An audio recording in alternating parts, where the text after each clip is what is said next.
everything was bouncing Boston's way as the Celtics began their series against the Bucks. Larry Bird scored 70 points to give Boston a 2-0 series lead. Injuries, though, are a growing problem with the champions. Bill Walton is out for the rest of the series, but Kevin McHale is getting healthier. Meanwhile, Don Nelson couldn't wait to go home.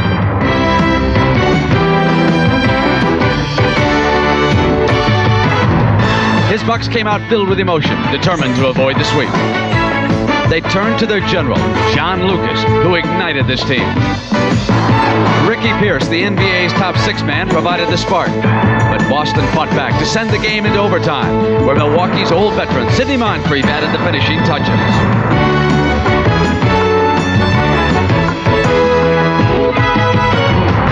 There was extra heat for Boston as the Buck fans got to Kevin McHale and the Celtics. Today, the tension builds as Milwaukee tries to even this series.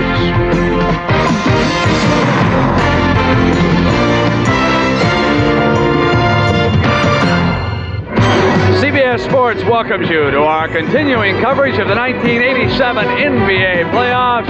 We're in the Eastern Conference, a semifinal matchup between the Milwaukee Bucks and the Boston Celtics. Well, good afternoon, everybody, and welcome. I'm Brent Musburger. This series began last week in the Boston Garden, where the Celtics are invincible. It was Game 1 without Kevin McHale. Larry Bird took charge, and the Celtics won easily. But Game 2 featured a controversial ending. Bill Walton was lost with a fractured right foot. The Celtics prevailed, but only by 2 points. Then the series came to Milwaukee, and in overtime, the Bucks won as John Lucas scored 30 points. And so the series now stands 2-1. The Celtics with the lead, but they have yet to win a game in Milwaukee this year. Meanwhile, Detroit and Atlanta about to begin Game 4. We'll have coverage of that. Well, let me bring in my colleague now, Billy Cunningham. And Billy, let's get an overview of what we can expect here from Game 4 this afternoon. Well, number one with the Celtics, Larry Bird, who did not make a field goal in the fourth period or in the overtime of the last game, is going to come out with fire in his eyes, and I think he's going to look to take control of this game. Number two, Paul Pressey from Milwaukee, only shooting 18% so far in this series. He's got to be productive offensively. Now, another major story unfolding today, and we'll fill in the blanks, as many as we know. Don Nelson telling us a short time ago that there seems very little likelihood that he will be back to coach the Bucks next year. He says, I'm all but gone right now. We'll come back. We'll introduce the starting lineups. The Celtics have their championship 5 going to work to start the game. We'll have that in a moment. CBS Sports coverage of the 1987 NBA playoffs is sponsored by Miller High Life. Miller made the American way since 1855. Renault and Jeep, official vehicles of the NBA. And by Thompson's, the first name in lasting protection. The crowd, a big factor in NBA playoff games, has climbed into this one early, and their focal point is on Kevin McHale, who returns this afternoon to the Celtics championship lineup. Their coach, K.C. Jones, completing his 4th season at the helm. He has done a superb job. For the Milwaukee Bucks, Jack Sikma, Paul Pressey, and Terry Cummings up front. Moncrief and Lucas operate in the backcourt. Don Nelson completing his 11th and probably his final season as coach here of the Milwaukee Bucks. The officials, Jess Kersey and Hugh Hollins, will work this game. On the road, the Boston Celtics have struggled somewhat. Take a look at what they've done against the remaining teams in the Eastern Conference. They have yet to win in Milwaukee or Atlanta, and they broke through once in Detroit. Something to keep in mind here as Game 4 unfolds. Billy, I want to bring you in off the top on Larry Bird. You said they want to get him established. What will the Celtics try to do? How do you get your star in a game early? Well, when you're Larry Bird, 3-time MVP, you demand the basketball, and his teammates realize he is the leader of this club, and they'll look to go to him. Celtics in their traveling green, the Bucks in their home white. They switch off on McHale. Pressey picks him up underneath. That's a size mismatch. Bird takes the game's first shot, just as you predicted. Well, there was a switch. Bird set the back screen for McHale. Switch, and he took Sikma out on the court.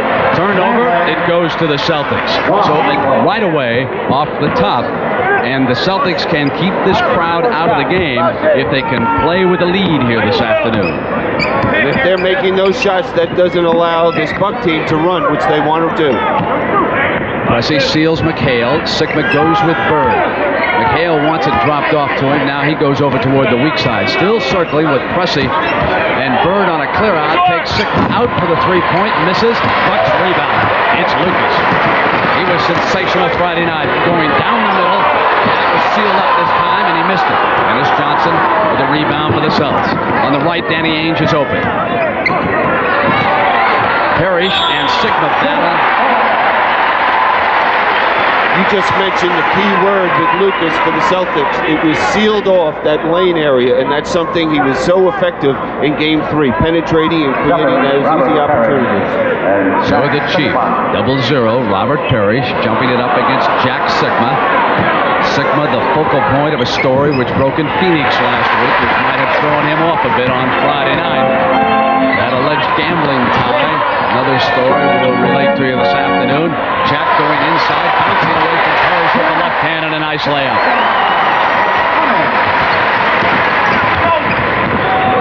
You come to the right spot if you want some action this afternoon. These two teams are going to wage war. McHale jumps up on Sigma and misses, and Cummings yanks the board down. Now Pressey left the line with a shot, 18%. They said, go ahead and take it. We'll close up if you start to hit. And he makes his first hoop. It's a big one. And we see how they're playing. In fact, Larry Bird just backed all the way off him in the lane. Now Parrish backing and bumping on Cummings. Gets the man in the air. Great defensive move by Moncrief, who came from behind to double up. And what they're trying to do, Milwaukee, as soon as Parrish puts the ball on the floor, they're going to look to double, and we saw that great block. DJ takes the inbounds from Bird. Moncrief wants him to go baseline to help. Parrish jams down the middle. Celts set their defense. Ainge picks up Lucas. Moncrief hits the two from the perimeter.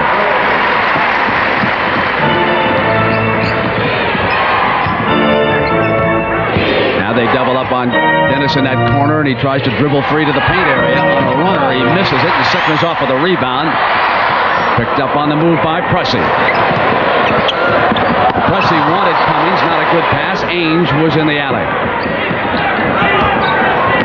Now Bird's left alone, and he misses the shot. Ainge gives the Celtics a second chance, and Bird comes inside on Sigma, now up over the top. Well, you can see how the Celtics are looking for Bird. There's Danny Ainge, even had a shot, but I'm sure Bird told him in the locker room, hey, let's get the ball to me today. Don Nelson's half-court offense. He's coming over with Lucas. Bird outside on Moncrief. They try to make Bird work on defense, tire him out as much as possible, try to slow down that offensive production. Cummings on a slick drive, missed the reverse, but Sigma pounded the offensive glass. Parrish coming over to help, allowed Sigma to get to the boards. Pressey out with Bird, they dump McHale. Good jump hook up over Sigma, that great long reach of Kevin McHale back in the starting lineup for the first time in this series. Moncrief outside, 1 for 2 from that spot. Pressey, a second chance for the Bucks. Very quick tempo. Moncrief elects to come down and give it up. And it was Cummings who completed that play. One thing Casey Jones wanted his team to do is to go inside as much as they could. Felt in the last couple games they've been settling for that perimeter shot. Good shooting pace early by both these teams. They double on Bird, he passes, and Sigma intercepted. Bird went back for the steal, and they get it up court. Now it's 5 on 4, and Sigma will come in. Missing the layup, and Parrish out. Sigma going aggressively to the glass here in the early moments of this game.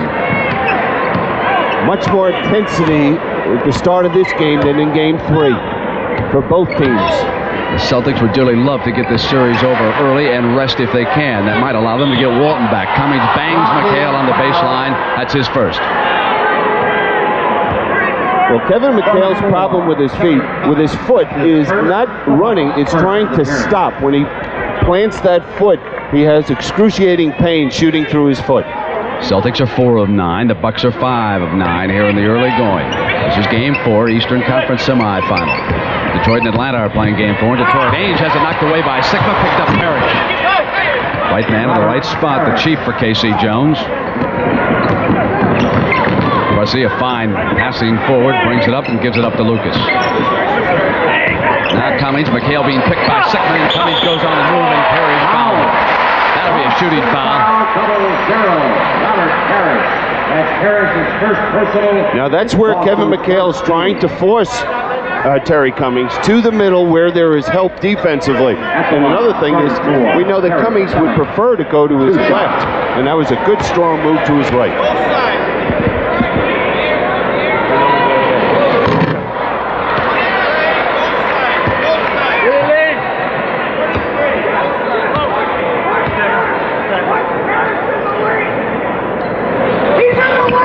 Milwaukee leads at the 7:14 mark by a single point here, opening period. Now we see the trap, 1-3-1 trap. Reason for this is to try to take Boston out of that low post game they love to attack with. McHale on a spinner lost it. On the turnover, Lucas comes back. Ainge was there. He couldn't penetrate all the way. Presses two is good. That should give him the confidence that he's been looking for in the first 3 games. Off to his best shooting start of the 4 games.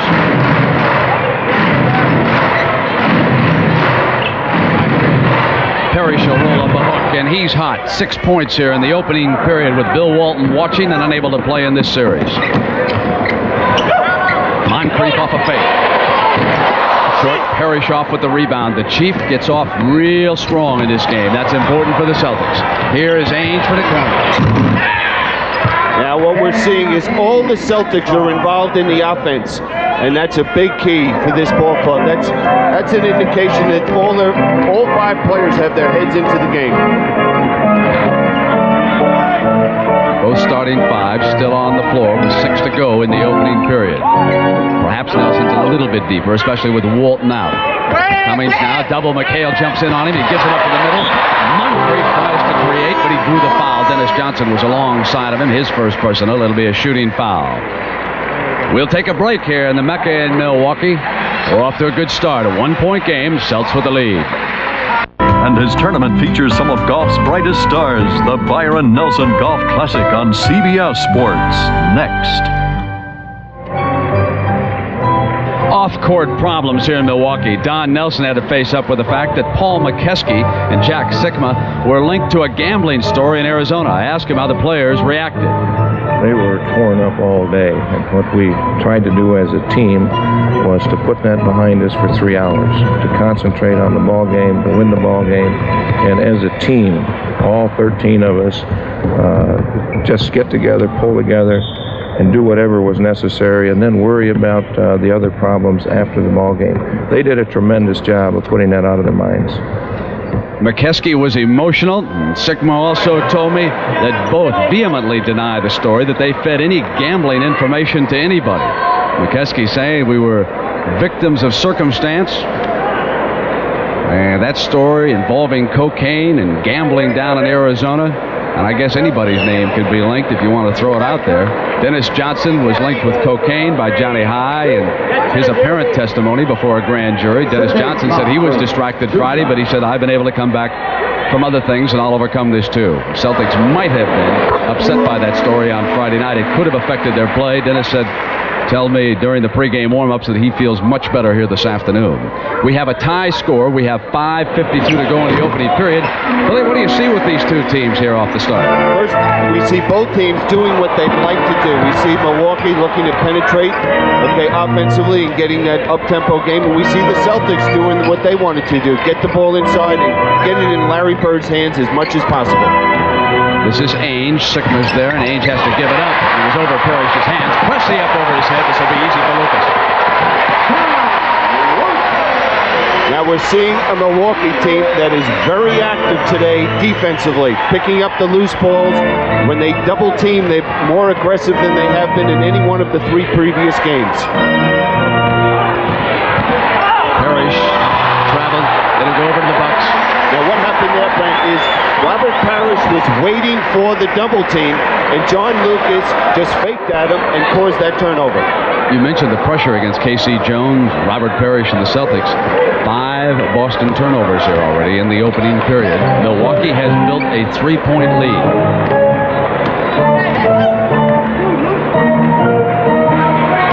Pace was fierce at the beginning. way. Now the starter's slowing it down just a little bit. Each starter has scored this game so far. Presley with a jump pass over to Lucas. He was perfect, 4 for 4 in the threes. That's his 5th straight three-point hoop here against Boston in 2 games. Well, that's the play in Game 3 that was so successful. Posting up Presley, the double team, and swinging the ball to the weak side. Presley very aggressive against Bird. Does a fine defensive job. Bird backs him in, comes up, and he'll step up to the free throw line. We'll isolate on Presley and what he is trying to do against Larry Bird. Billy, take a look at this. Now, we'll see. Strength-wise, Paul Presley is overmatched by Larry Bird, so he truly has to battle, and it's got to be very draining on him. And there's Bird just using his strength, reading the defense, and going up for the shot and drawing the foul.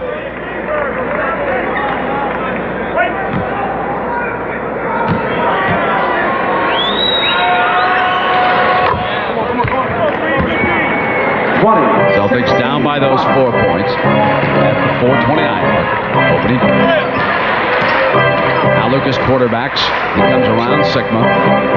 Presley wanted to go to work on Dennis Johnson, posting him down low. They like to keep it outside on the left side. Going over to Moncrief, and an illegal defense is called. What happened there is Milwaukee was able to create the switch where Parrish had to come out on Lucas. Ainge had to match up with Sigma. Lucas faked that pass inside, and Larry Bird was anticipating it and was forced into the illegal defense. Sigma over Parrish, hits the side of the glass, taps the ball into Johnson's hands for the Celtics. Even though he missed that shot, Jack Sigma is starting to play the type of ball that Don Nelson was expecting from him when they made that trade with Seattle. Very aggressive, and McHale turns on the inside and missed the roll, but there's Bird. Billy, anybody who is not playing well so far in this game, anybody who's not in, Lucas on a great drive to the goal. Anybody that you see who has to pick it up a little bit? All 10 players are mentally into this ball game, reacting the way the coaches had planned for this ball game. Great intensity. Don Nelson will go to the bench first here shortly. The great give to Ainge coming down the baseline. That looked like Jabbar the Magic Johnson. Lucas coming through his second driving layup. Once off a pass, and once he keeps it off the dribble. He had 30 the other night. He's up to 9 already here. Well, if Boston does not get back better and seal off that penetration, he's going to do that all day. Bird banging, and Presley coming from behind nicked him. Let's see who they're going to call that on. He was fronted. That's going to be on Cummings. Cummings was the other defender there, so that's his second personal. And you see that he will take a break right now as Randy Brewer checks in. They have to monitor Cummings' minutes carefully here because of that heart problem of his. Now here is Brewer. He's a big fella, 7'3", played collegiately at Minnesota.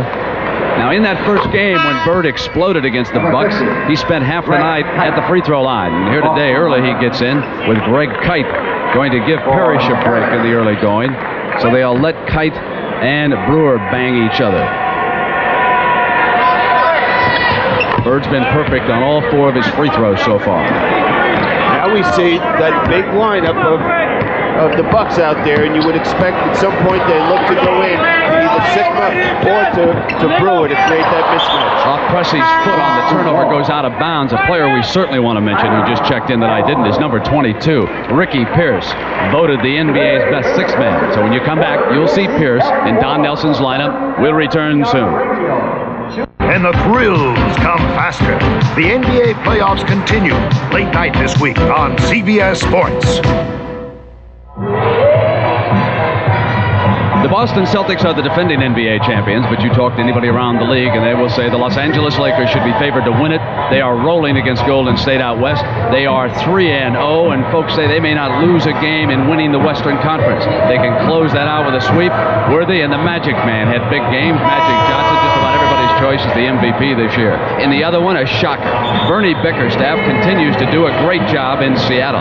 117-102. Seattle up 3-1, and Tom Chambers, who had some all-star game here on CBS. He scored 25, yanked down 7 rebounds, and we want to remind you that if that goes to a Game 6 Thursday night, we'll bring you that West semifinal. If not, we'll have East semifinal action from you. That would be on Friday night. So the NBA coverage continuing on CBS. Billy, I mentioned mentioned number 22, Ricky Pierce. What does he bring to the dance for the Bucks? Why is he such a good sixth man? Well, he has the ability to play that small forward position or the big guard position. And what else he can do, he can hurt you from the inside or the outside. And I would expect them to go inside against to him if Danny Ainge has to play against him. Larry Bird. And for Bird, he has scored 12 so far in the opening period. Boston has hit 8 of their last 9 shots. He jumps at the Moncrief. He gives it to Pierce. Here he is off the bench, missing his first shot, and McHale has the rebound. Well, we're seeing how Larry Bird leads this Boston Celtic team by example. And he gives them the lead. There's fire in the Birdman's eyes here this afternoon. In the last ball game, when that fight occurred, with McHale going into the stands, while that all was going on, Larry Bird was just looking up at the ceiling for 10 seconds, and you could just see his mind working for this game today. Misses on the drive, and he stays right with it. Great veteran performer. He has lost some of that breakaway mobility because of his injured knees, but he's still a wily veteran, knows how to finish a lot of plays for him. Now Bird being wrapped up, battles around McHale. Brewer switches off. McHale slips and can't get free on the roll. And a technical foul is going to be called on McHale because he kicked up. He was on the floor, and he kicked Pressey from the floor. There was no question about it. Well, Paul Pressey just pushes him down on the floor as well, and there's McHale sticking his foot out, trying to trip Pressey. Now look for McHale to be fined for his actions on Friday night. He told me I should not have gone into the stands after the fan. I was totally frustrated. I had taken enough abuse. He was yelling about my family. I said, Kevin, what'd you say to him? He said it was like when you go after a child and you yell at him and suddenly you back away. And Kevin had one hand over there on the gentleman's necktie. I see that some of those fellows have returned today and they're not wearing neckties. All right, Celtics ball. It's 27-26. The Bucks with a lead. We've had the technical call on Kevin McHale. DJ trying to get on the board here for Boston, and he does. Now Hodges, who has come off Nelson's bench. Now with Lucas on the bench, we'll see the tempo for the Bucks slow down a little bit. Moncrief from the left perimeter. Earlier he shot from the right side. That's 8 for Sidney Moncrief. Now we see Moncrief having to match up against Bird. And Johnson quickly puts 4 on that scoreboard. They're so tough to match up against the Celtics because when you do double team with Ainge and Dennis Johnson, they can just bury that jump shot all day. So he dumps it off inside. On the double down low at the baseline, and there's a pushing foul called. Tight coming in from the side.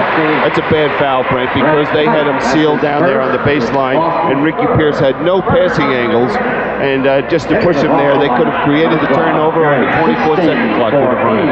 Jerry Seaston checking in as Ainge sits down on the Boston bench here at the 52nd. And underneath there's contact. Kite coming up over on Moncrief. Tempers flare momentarily. That's 2 quick ones on Kite. I think the Celtics are going to need some scoring from Jerry Seastings. For some reason, he hasn't gotten himself involved enough offensively. He's such an outstanding perimeter shooter, and with the theories that Milwaukee has doubling down defensively, they have to find him for those open shots. Atlanta building a 1-point lead, trailing Detroit 2-1 in that series. Game 4 being played at the Silver Roman Complex. We'll check in for you this afternoon and keep you up to date on that game. I wonder, it's very warm in this building today, and the way Don Nelson rotates his players, and Casey Jones will stick for the most part with that starting 5 and spot his bench to limited action. Will this heat be a factor if this game goes late into the 4th period?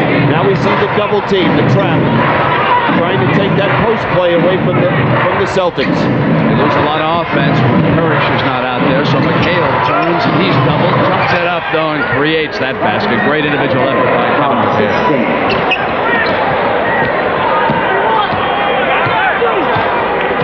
Now we see Milwaukee will go for that last shot.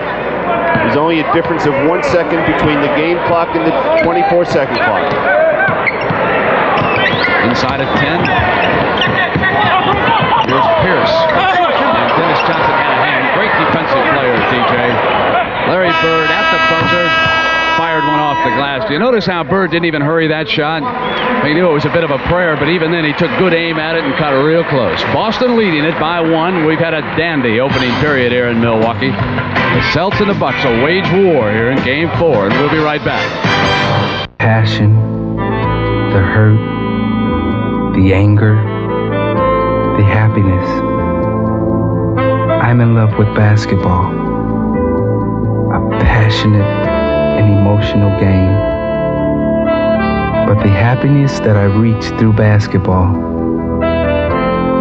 is worth all the pain. America's game. It's fantastic.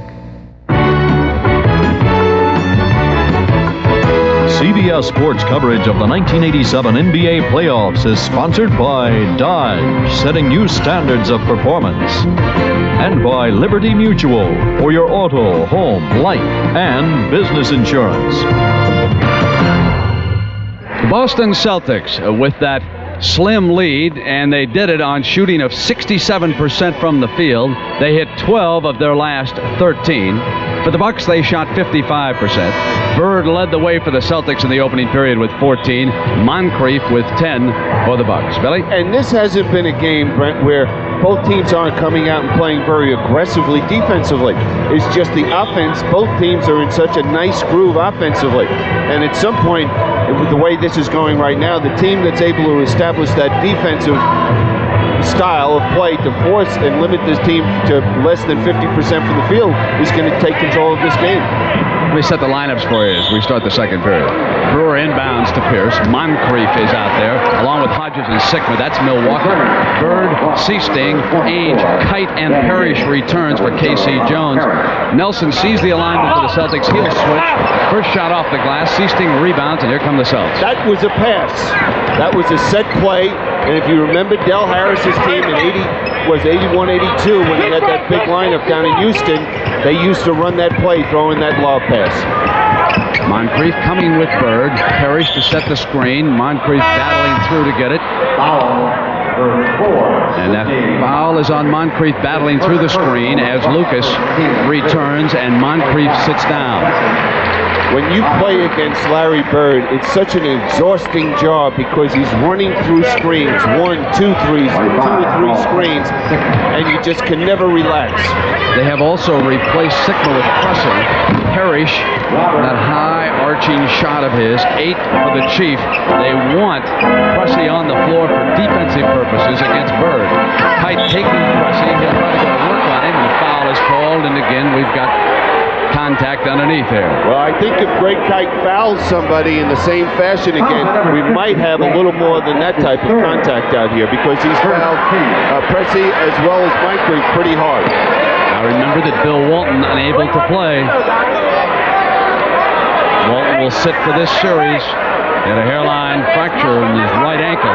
They are hopeful that he can come back against either Detroit or Atlanta if the Celtics eliminate the Bucks. Fred Roberts will check in and Knight will probably sit down.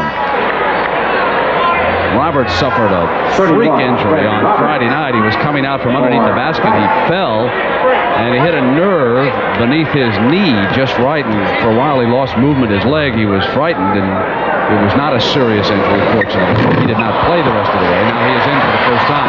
Ball winds up in Pressey's hands. Brewer comes down, misses the jam. Seasting out for the Celts.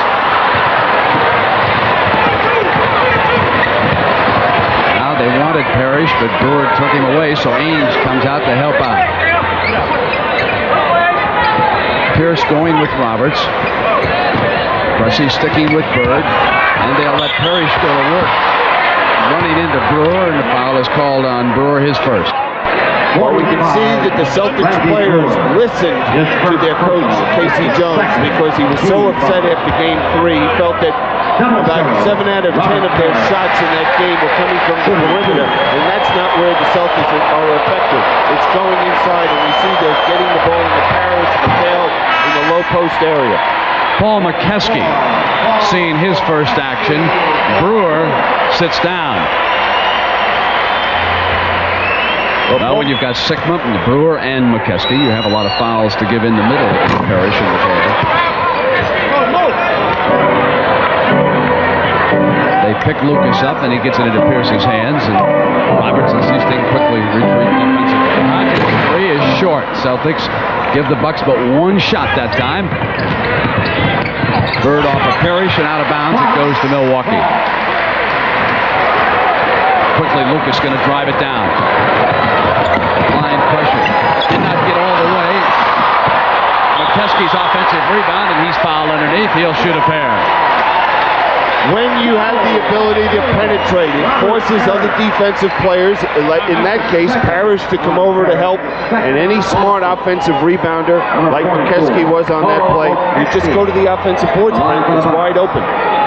Billy, you have said that Milwaukee's bench is deeper than Boston's, yet the Celtics holding that 4-point lead. What do you see out here with Casey Jones and the Celtics right now? Well, Casey is doing exactly what he's done all through this playoff series. It's been a very difficult year for KC to know which players from day to day are going to be healthy to play for him.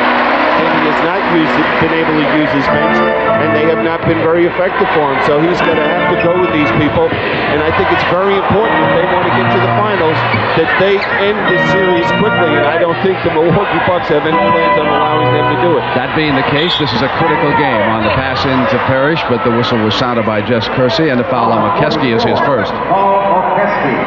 That's the first of O'Keskey, the third on the Bucks. That's the other game, staying tight. We'll check in for you this afternoon. They get Bird. It's the jumper from the paint area. He reads the defensive players so well, Brent. 2 times he had gone baseline. That time he read Pressey going top side, and he just slid over the top. He was able to get that shot. Now Roberts fouling Pressey. We've got a break here in the Mecca in Milwaukee. We've got 9:50 to go until halftime. We'll be right back. The score here in Milwaukee, Boston 37, Milwaukee 33, 16 for Larry Bird. Now for a look at that game between the Atlanta Hawks and the Detroit Pistons, let's go to Vern Lundquist and Hubie Brown. We welcome those of you who've been watching Boston and Milwaukee. Atlanta has a 4-point lead here, 23-19. In a low-scoring game, we've got 10:25 to go in the first half of play. Detroit hitting only 30% from the field. Atlanta not much better. Isaiah Thomas off to a very slow start at 1 of 7. The largest lead thus far is what it is right now, 4 points. Vern Lundquist with Hubie Brown. Well, the inside scoring is being dominated by Atlanta right now, 18-8, and it's mainly because Dominic Wilkins is off to a sensational start. We have seen more air balls in this game in the first quarter than we have seen in this entire series. The defense is vicious. People are running at one another, and it is strictly a physical brawl up front. Here's an example of the physical nature of this series as Sally and Carr get after each other underneath. Now Spud Webb is off the bench for Atlanta. Wilkins leads all scorers with 12. Here's Webb penetrating, dishes off to Wilkins. If it's good, he's got 14. It's not. Mahorn with the rebound. 9:50 to go first half. Detroit leads in the series 2-1. And Isaiah Thomas getting a rest after a cold start, 1 of 7. Chuck Daly going with 2 rookies in the lineup, Rodman and John Sally. There's Mahorn, too strong, and Antoine Carr with a rebound. Watch Webb go now. Beautiful. Runs right into Sally. That was an excellent defensive play. Sally never moved. Yes!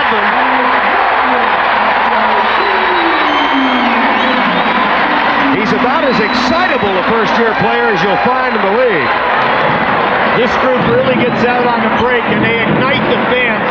The fans love this group because of how quick they are in the open floor. Chuck Daly told us yesterday it gives his team almost a Laker look. There's so much speed with these kids. Foul underneath. Our score with 8:57 to go in the first half. Atlanta up 23-21 over Detroit. And that's the story thus far from the Silverdome in Pontiac, Michigan.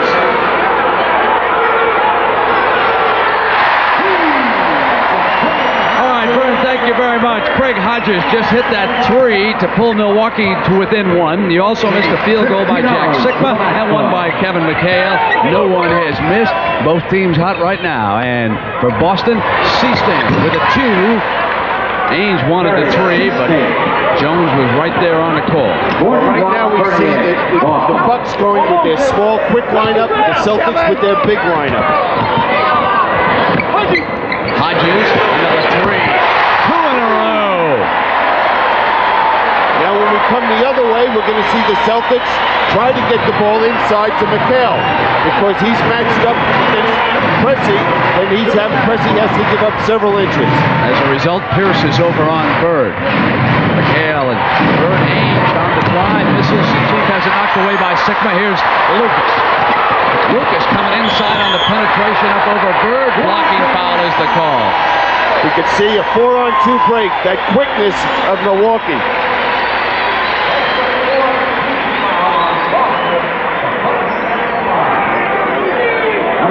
Cummings returning for Nelson. Lucas at the free throw line. A man who is making the most of what could be his final chance. Dennis Johnson returning. Returns for Boston for Ainge. Lucas struggled with drugs. Don Nelson electing to give him an opportunity. Milwaukee, he's responded very well so far. Horn is sounded over there from the scores table. Jess Percy checking in now to get it straightened out.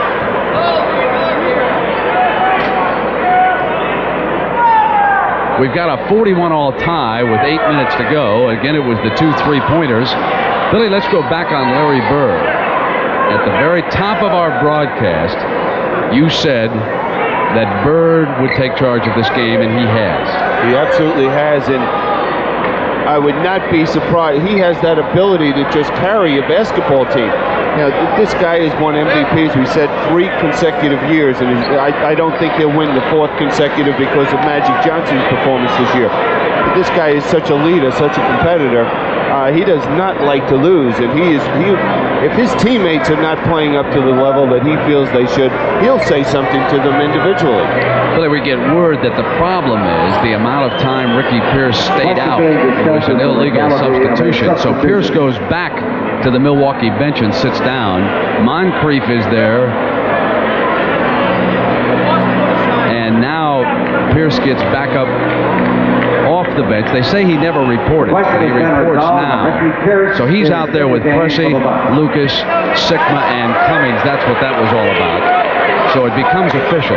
Bird, Seasting, DJ, Parrish, and McHale. You see the 1-3-1 trap, trying to take Boston out of going down into the low post and force them to the perimeter. Sigma's with McHale. Around and go and count. Bring him to the line. Chance to complete the 3-point play. I don't know how you stop Kevin McHale when he gets the basketball, except trying to force him to make that pass. Because he can go left, he can go right. He has all the moves anyone would want a big man to have inside. Shoots one. You know, plus that, Brent, this year he received more votes than any player on the first team all defensive ball club.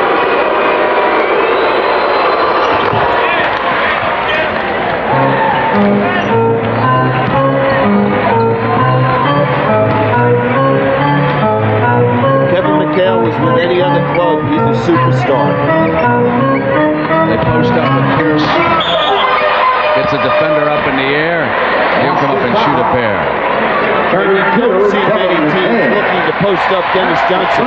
That's the first on McHale, who fouled out in Friday night. That's what touched off the incident behind the Celtic bench. Out of frustration, he sort of wheeled Pressey around, and the fans behind the bench began to jump on him. Kevin sat down, and shortly thereafter, he stepped up over the bench and waded in on the crowd. And again, you can expect him to be fined for his action by the league sometime this week. They'll make that announcement. You know, so far in this game, both teams are playing so well, you don't get a feeling of either team taking any type of control of the game. Sam Vincent checking in. Young pro out of Michigan State, 6'2". Seeing his first action in the last couple of games. First here in Milwaukee. Played very well in game 1 in this series. He'll be in that backcourt with Johnson. It'll be Parrish, McHale, and Bird. You see the trap again.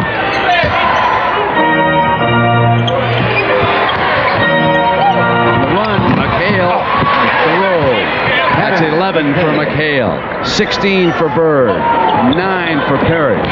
It's the big fellas up front. It appears the Celtics have answered the questions and are ready for this trapping defense. Cummings coming down. Slick layup move by Terry Cummings.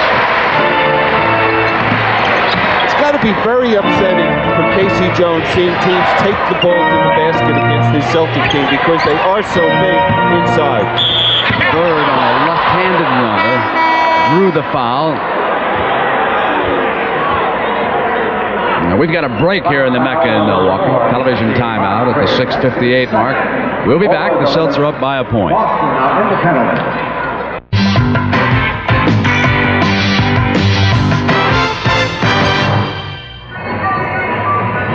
In the history of this Milwaukee franchise, there have been but 2 coaches, Larry Costello and Don Nelson. And I asked Nelson if it's 100% certain he will not return next year. It's not 100% definite, but it's not a very good chance that I'll be back. I think it's a situation where things have been said now, and it would be very hard for me to swallow my pride and be able to come back and do the job that a head coach has to do at this point. A personality conflict has erupted between Nelson and the owner of the team, Herb Cole. When Jim Fitzgerald was in charge of the Bucks, Nelson ran everything in the office. Cole, who stepped forward and put up big money to save this franchise for the city, wants a little more accountability, and the 2 of them have not gotten along in private meetings. However, Nelson still has 3 years remaining on a contract. 2 of those years say that he cannot coach in this league again if he leaves this job. He's hopeful that attorneys will allow him to become a general manager someplace. And again, we'll continue to tell you more of the details. Someone from Madison Square Garden was spotted in the crowd here earlier this afternoon. There has been talk about Nelson winding up with the Knicks, but the Bucks want compensation. Bird missing a free throw. I'm sure that's the first free throw he's missed this afternoon. It is. He's 4 of 5.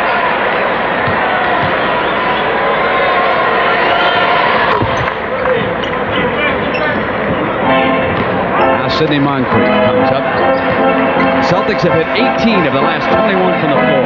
71% they are shooting against a tough defensive team. That's how well the Celtics played so far. Cummings gives it up, running into the Boston defense that time, but the foul was called on Vincent, his first, and Cummings crashes to the floor. His first.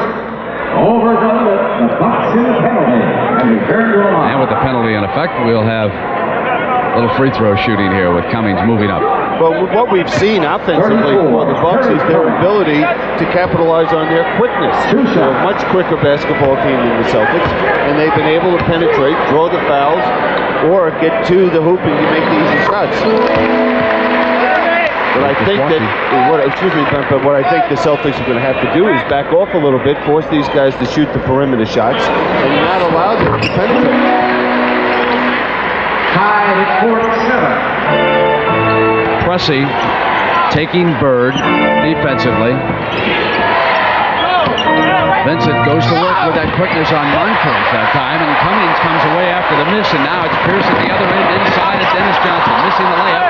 Bird battling, has it taken away from him by Pressey, and a foul is going to be called on Bird.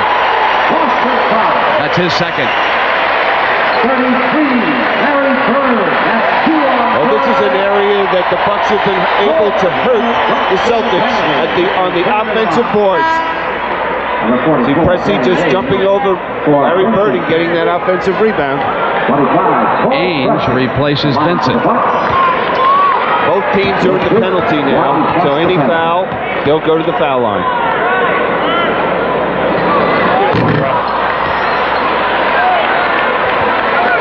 That's 3 in a row misses for Pressey. It just doesn't look good at all. You know, he's just pushing the ball, praying it in. No good there, good rotation.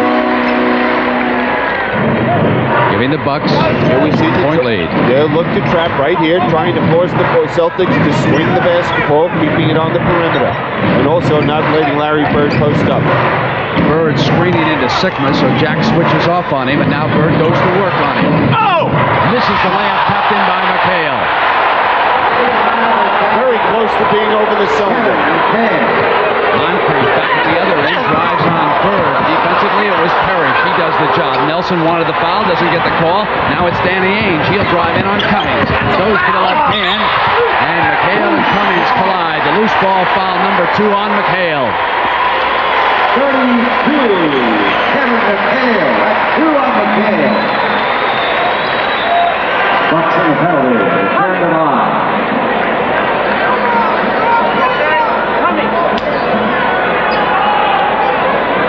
Dennis Johnson with 4 points, Ainge with 4. So the scoring load being shouldered by McHale, Bird, and Parrish here in the first half in Milwaukee. And that's what Casey Jones wants. He wants to get that ball inside. Meanwhile, for Milwaukee, Pressey and Cummings leading the way, and Sikma's contributed sin. Moncrief has not scored since the opening period. Now we'll see them go to the trap. No, they're faking the trap.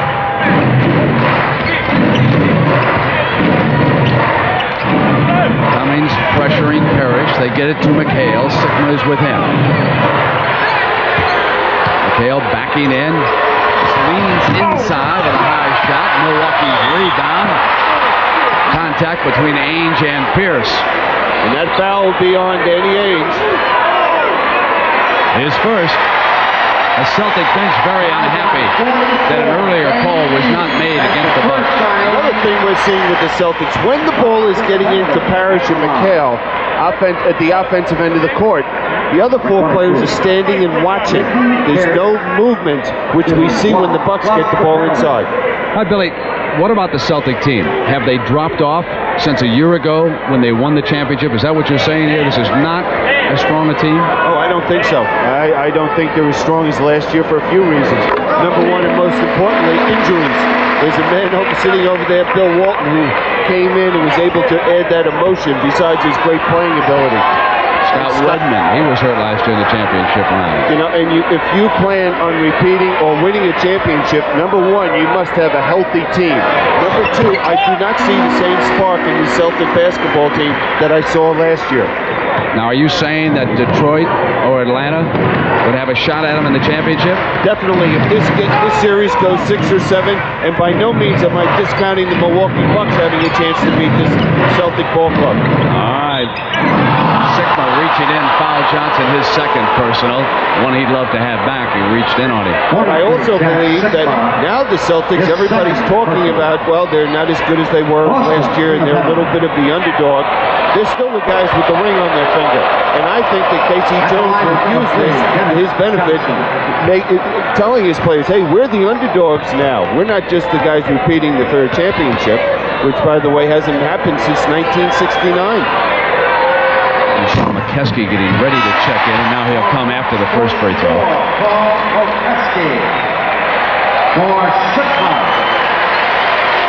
Boston has made 7 of 10 free throws, and Milwaukee 17 of 23. A considerable difference as to which team is getting to the free throw line here this afternoon.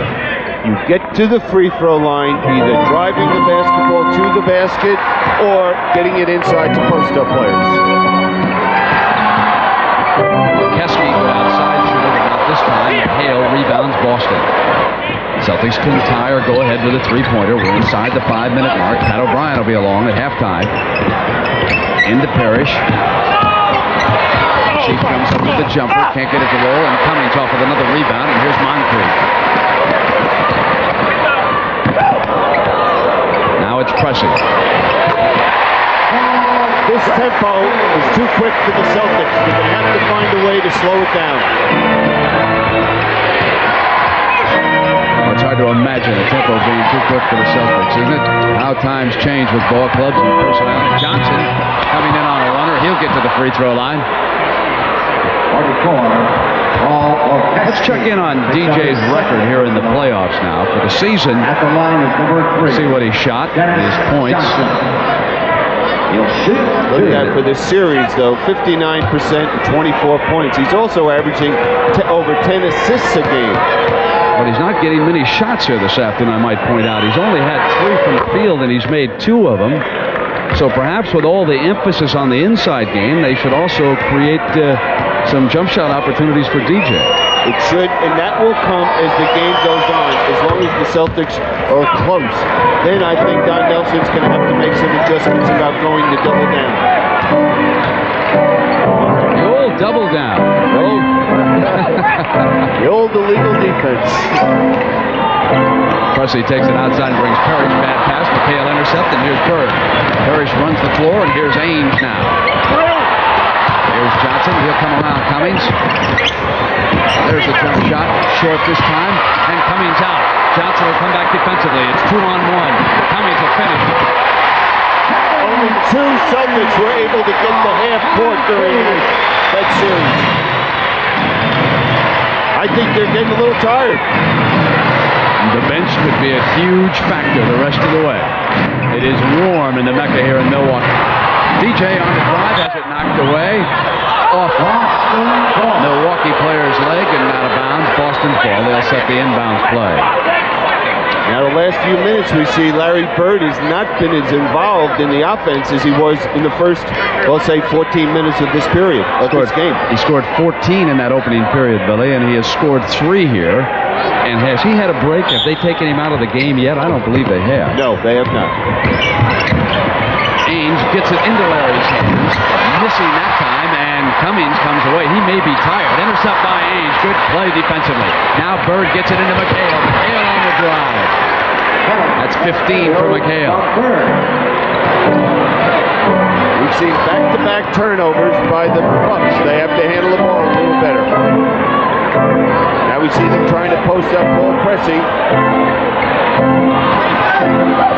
Moncrief moves it over to Cummings. That was a walk right there. Off the lead. Moncrief is short. Parrish rebounding. Wants Bird. McCuskey is back. Bird will come inside him, and there's Sidney Moncrief. Foul called on Moncrief. Now we see the last couple times down the court, the Bucks have not been able to penetrate. So when we come back, we'll have Larry Bird moving up to the free throw line. We're live at the Mecca in Milwaukee, and along with Billy Cunningham, I'm Brent Musburger. We're joined by Pat O'Brien. Pat, what's coming up at the half? All right, Brent, thank you. Coming up at the Prudential at the half, we're going to go out to Detroit and check in on that Game 4, Atlanta and Detroit, see how they are doing. Then we're going to bring you up to date on what's being called the Wild, Wild West. The Seattle Supersonics are rolling, so are the Lakers. And then it's that time of year again when they induct the Hall of Fame members, and we'll profile some of those. That's coming up on the Prudential at the half. Speaking of the Hall of Fame, let's go back to Brent and a Hall of Famer. Brent All Miller. right, thank you very much, Pat. I certainly enjoyed Billy being up at the Hall of Fame. Had some friends go in, Pistol Pete Maravich, Rick Barry inducted, Walt Frazier. It was great. I know you were inducted last year along with Tommy Heinsohn. That's a great thrill for those fellows. Bob Hubriggs, Bobby Wanzer. And I'm sure it was very emotional for them. You know, it's something that everybody works for, and I'm sure it's a dream, but you never think that you'll be ever able to achieve that goal, but I'm sure they were very emotional. What do you think? Larry Bird got a chance to make the Hall? He might have his own Hall. That's 19 for Bird, tying the score here at the 2:40 mark, first period. Again, Boston leading this best-of-7 series, 2 victories to 1, but they have not won a game this year on this floor. They have lost 4 times, 3 times during the regular season. What's the play? You see Pierce isolated with Parrish. Couldn't get it done. Ainge off with the miss. Yeah, Bird breaking on that left wing. Johnson open over here on the right. Pierce wanted to go down the baseline. DJ tries to come back. Cummings sticks a hand. Here's Parrish. Parrish left alone. Missed the shot. McHale with an offensive rebound. Puts it back in. McCuskey claiming he was pushed.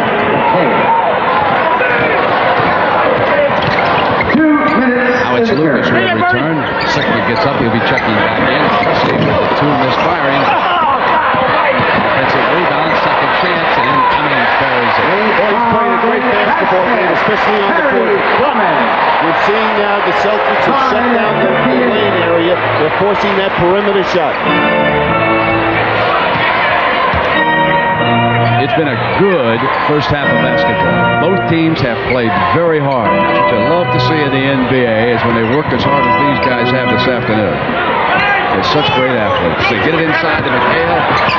Fade away, missing Parrish. Another offensive rebound. The Celtics do a good job rebounding. Ainge for position with Pressey. Ainge goes crashing to the floor.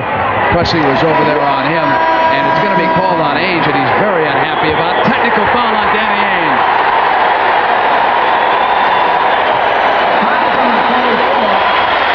I tell you, Jones did not hesitate. He banged him right now with the tee.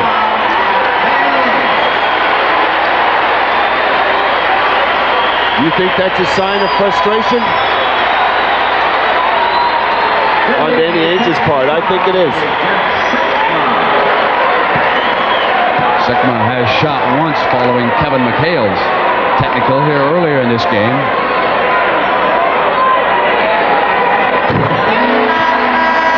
What have we got at that free throw line here so far with these two teams? We got 18 out of 24 for Milwaukee, and we got 12 out of 15 for the Celtics.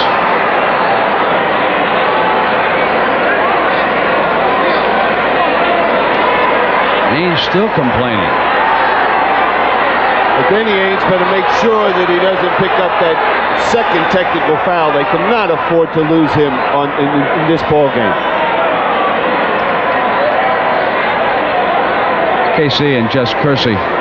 Kersey, the lead official, have a few words. Pleasant over there. Casey wants an explanation. 59-58. Bucks lead it by one. We move down toward the 1 minute mark here in the opening half. You see how the Celtics are packing it in, not letting Lucas penetrate. Bird yanked that ball away from second. Celtics rebounding has been tough here in the last few minutes. Pierce is picked off. Johnson alone in the corner. He hits the jumper. Johnson. Now, Brent, there's one key factor. The defense of the Celtics. Look how they're back clamping, not allowing Lucas to penetrate. Outside. Hits the perimeter shot. But you'll hit a lower percentage of those.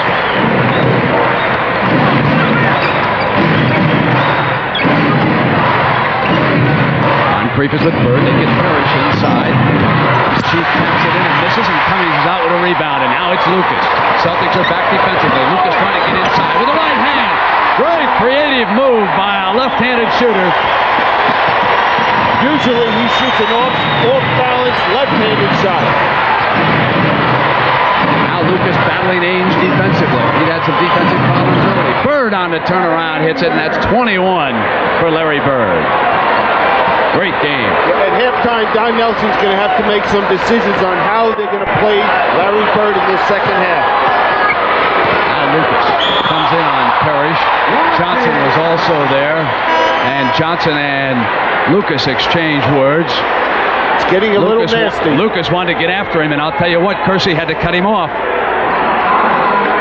That was a good move by Kersey. Nelson out there with his lead guard. Now, I think that right there, that situation with Lucas getting upset with Dennis Johnson, Don Nelson can use that at halftime with 1 second left in this first half to spark his team. Let me take a look at this. Oh, yeah, Dennis Johnson just nails him. Boy, he made him pay a price for coming inside, didn't he? Now, what's interesting about that scenario is that Lucas and Johnson had a conversation prior to Friday night's game in which Lucas told DJ to keep his head up and hang in despite those problems in that grand jury testimony. And now the two shake hands on the side. But you knew that Lucas was going to pay a price today. He scored 30 points. He was allowed to get to the glass time after time, and it was just a little bit nasty where he landed that elbow. Well, the message has been delivered here. Milwaukee up by 2, and that's what's coming next. Freddie Couples, the only person I know who can hit a ball as far as that's Billy Cunningham. But up 3 fairways over. Oh, that's a great leaderboard. Crenshaw, Norman. That'll be coming up. Another point, Dennis Johnson was a little upset with Lucas from the last time down when he drove to the basket and felt he got hit pretty hard. So that's called payback. It was that. And Brewer returning for the Bucks. Sikma sits down here with the second to go. Lucas has scored 12 points here this afternoon. He changes the whole look of this Milwaukee team when he's on the floor, doesn't he, Billy? Absolutely. He's just such a versatile player. His quickness, penetration. Now the other one is tied at the half. Dominique scoring 14 for Atlanta. Detroit leading that series 2-1. Out west, Pat Riley rolling, and Bernie Bickerstaff getting the job done with Seattle. Now Lucas breaks back defensively. Brewer is there with McHale on the long pass, and the whistle goes. There's a foul called with 1 second. McHale will be coming up to that free throw line as time has run out. What a pass by Larry Bird. Casey Jones took that 20-second timeout, and that's the play they were looking for, that long pass full court to McHale.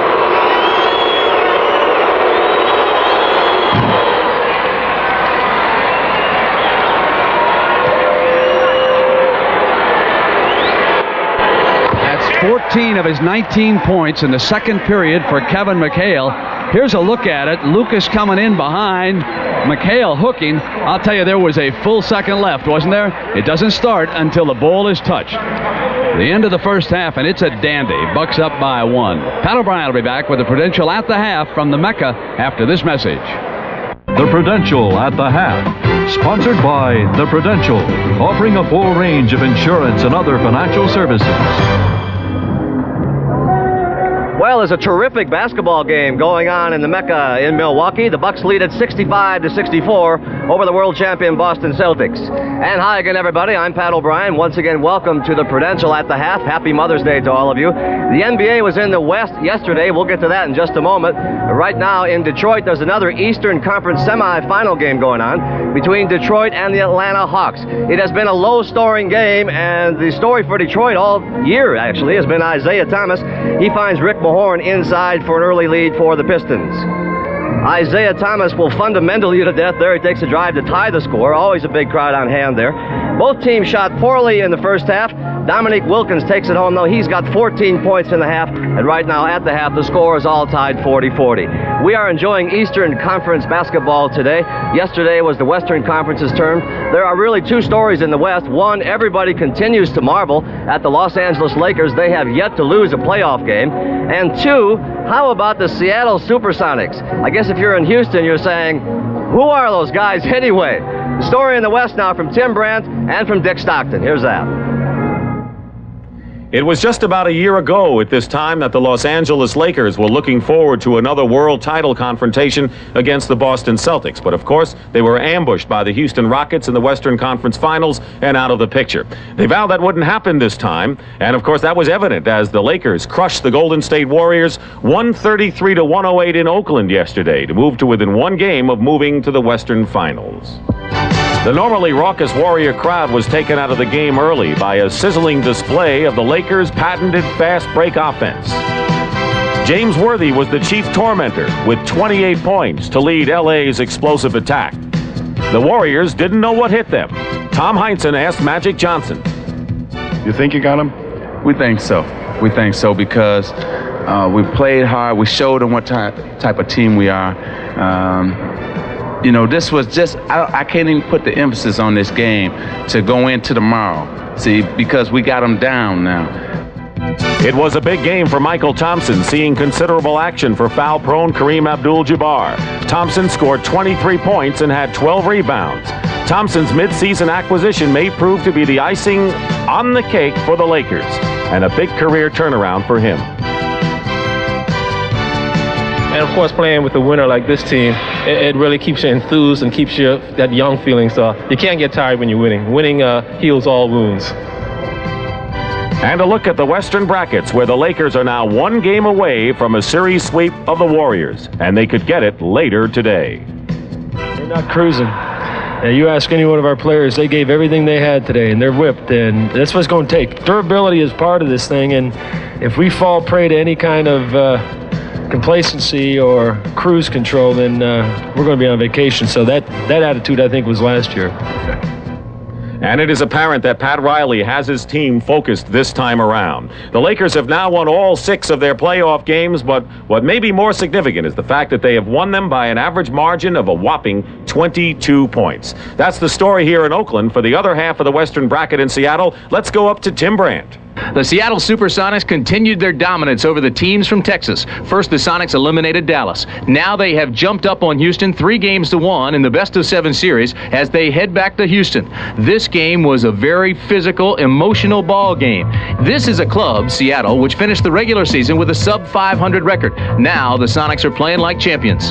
Tom Chambers was the catalyst, taking the ball right at the Houston big men.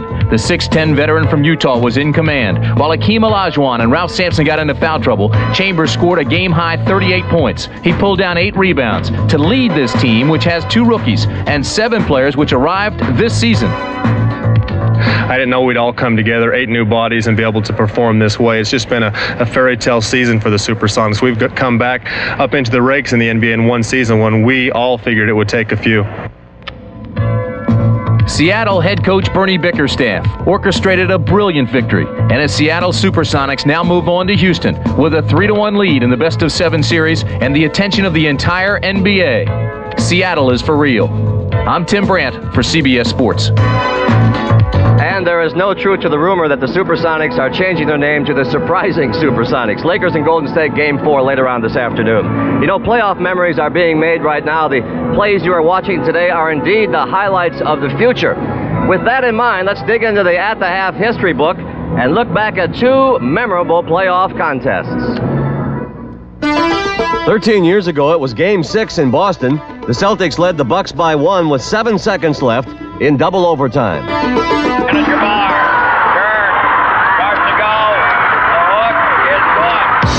Kareem Skyhook forced a Game 7, but then John Havlicek took over. Hondo averaged 26.4 points in the series and was named the MVP as Boston defeated Milwaukee 4-3 and won the 1974 NBA World Championship. In 1980, the Lakers' title hopes looked slim when Kareem Abdul-Jabbar hobbled off the floor in Game 5. Los Angeles was forced to use a rookie named Irvin Johnson at center, and he responded with pure magic. One of the finest all-around games in NBA playoff history. 42 points, 15 rebounds, 7 assists, as the Lakers beat the 76ers 4-2. You know, looking at those highlights, you recognize a lot of Hall of Famers and, in fact, a lot of future Hall of Famers. And this week up in Springfield, Massachusetts, they inducted 5 more basketball greats. It's that time of year again, and let's profile some of them. To me, it's the ultimate honor that I think a player can receive, because this is as high as you can go. And when you think of all the players that have played in the NBA and the number of guys that are in the Hall of Fame, there are very few. The dreams that I had as a child didn't reach the clouds of the Hall of Fame. They were a lot lower. My goals were a lot lower. My goals were basically to be on that championship team and get that ring. And yet here I am today receiving an even greater ring. It's something that you think about when you're growing up, at least I know that I did. I kind of related to the championship being the cake and this being the icing on the cake. A lot of people were responsible. Your teammates, you have to give credit, your coaches, even your opponents who made you reach for that little extra sometimes to bring out your greatness. My dad passed away 2 weeks ago, and to be in the Hall of Fame, it was really a dream that fulfilled him. As the induction was getting closer and closer, I felt my emotions growing and growing with it. And I really think that once the induction is over and the years go on, that'll probably mean more and more to me.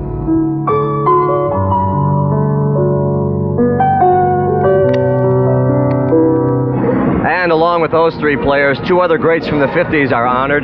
They are Bobby Wanzer and Bob Hubricks. They will also be remembered forever. A couple of graduation notes here before we get you back to the ball game. Oklahoma's Brian Bosworth graduated yesterday. He will enter the NFL supplemental draft. And today, Isaiah Thomas graduated from Indiana. He's a little busy, so he sent his mother to go pick up his degree. A mother's work is never over. Last we heard, Isaiah Thomas, the graduate, already has work. We're going to get you back to the game now, and Brent and Billy, as At the Half rolls on for Moms and Moms to Be Everywhere, after a commercial and a word from your local station. Stay with us. We're back at the Mecca in Milwaukee with the Bucks leading the Celtics by 1 here at the half. And Billy Cunningham, we have seen Milwaukee's depth certainly exert itself. Only 2 points off the Celtics bench. What about K.C. Jones? What can he do to offset that now here in the second half? Well, I think, Brent, the tempo of the game was in Milwaukee's favor the first half. Now they're going to have to look to slow it down a hair, okay? And also, the big thing for both coaches is making adjustments defensively, because one of these two teams are going to come out and establish themselves defensively and take control of this game. Billy, I also want to follow up on another story. At halftime, I spoke to the owner of the Milwaukee Bucks, Herb Cole, regarding the Don Nelson issue. He says as far as he's concerned, there is nothing that would prevent Don Nelson from coming back to coach this team. He says he still has 3 years on a contract, 2 binding as a coach. As to whether or not Nelson could go someplace else and become a general manager, Herb told me that's up to the lawyer's interpretation. I then said, have the New York Knicks approached you, offered any compensation? He said there has been no discussion between the Knicks and the Bucks about the availability of Don Nelson as a head coach. So that story will continue to develop here in the weeks ahead. Meanwhile, we've got a dandy of a second half coming your way live from Milwaukee in a moment. One with a heart. Big winds are one with a heart.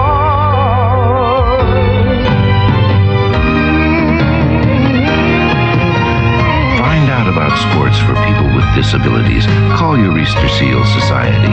Big winds are always one with a heart.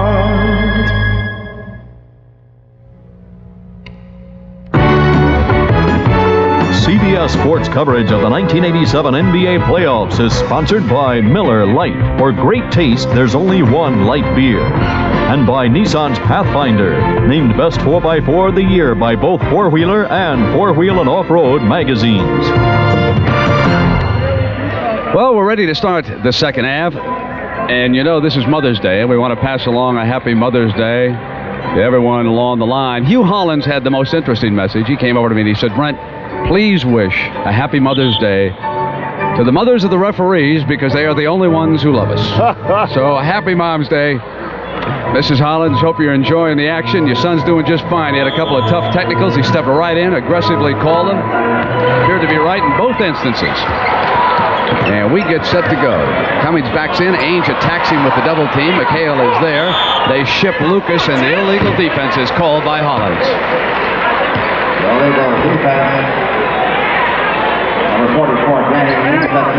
Now that's the second one called. So as a result of that technical against KC, Jack Sikma, he's been a busy technical free throw shooter here this afternoon. This is the third time he has stepped up to that line.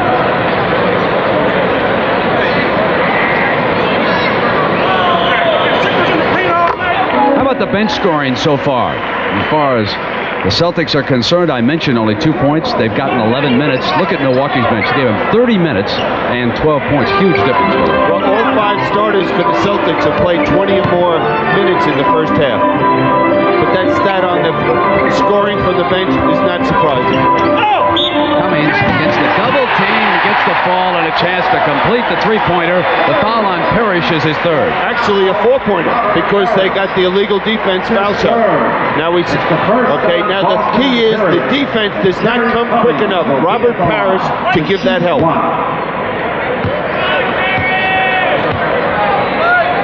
Now the guards, Johnson and Ainge for the Celtics, have scored but 15 points here this afternoon. Ainge was scoreless in the second period. He has been averaging better than 16 points in the playoffs against Chicago and Milwaukee. Today held to the floor. Pressey taking Bird. Screen underneath. They try to rotate McHale and Bird. Pressey sticks right with Larry. They drop in McHale, turn around over Sikma. Hale has been hot since the start of the second period. That's 21 total points for him. One thing he mentioned to us yesterday, his conditioning. He was very concerned about that. Ainge breaks away off the defensive play and hits the layup. Steal and basket. Pulls Boston back to within that one as we start the second half. Bird taking Moncrief, and he shoots up over him. Moncrief. Now the Bucks retreat defensively. And that's a shot you have to give Sidney Moncrief, because if you get up too tight, he is outstanding going to the basket. Drop in McHale, Sigma leaning on him, and he has assessed his third personal. Well, coming out of the locker room, it looks like the Celtics have decided that offensively, they'd like to go inside to McHale. That inside game, that's what Casey Jones told us yesterday. He wanted to stress, and he certainly has done exactly that so far. And a big key is Jack Sigma has those 3 personal fouls on him, and he does run into foul problems. Fouled out of game 3. Matter of fact, fouled out of 14 games during the regular season. Cummings with Parrish, the Chief backs him in. Sigma rebounds. Intercepted Ainge. They tried to get Cummings breaking on the other wing. He goes to the layup, and Nelson will call an early timeout here in the second half. He is up immediately to try to stop this run. Celts trail it by 1. We'll be right back to the Mecca. And Pat O'Brien, I'm Brent Musburger from the Mecca in Milwaukee. Next, we'll take you down to Texas. You know, a course like that, Freddie Couples might be able to hold on. He drives it far, and if you get a little out of control down there, you can still have a second shot in on that course. Yes, Greg Norman is one of those tied at 11 under, so he is within striking distance. The Byron Nelson Golf Classic, final round, coming up next on CBS. We have 10-12 to go. Third period, 1-point lead by the home team. And the Bucks come back down with John Lucas quarterbacking the attack. Pressing.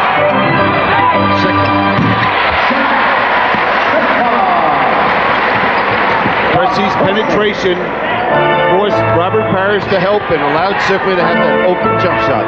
You know, I mentioned those 5 turnovers early in the game by the Celtics. They've had only 1 since. Both teams shooting the lights out. McHale, and they continue. We see that Milwaukee is not doubling down on McHale. No one person is going to be able to stop him. Here's Cummings.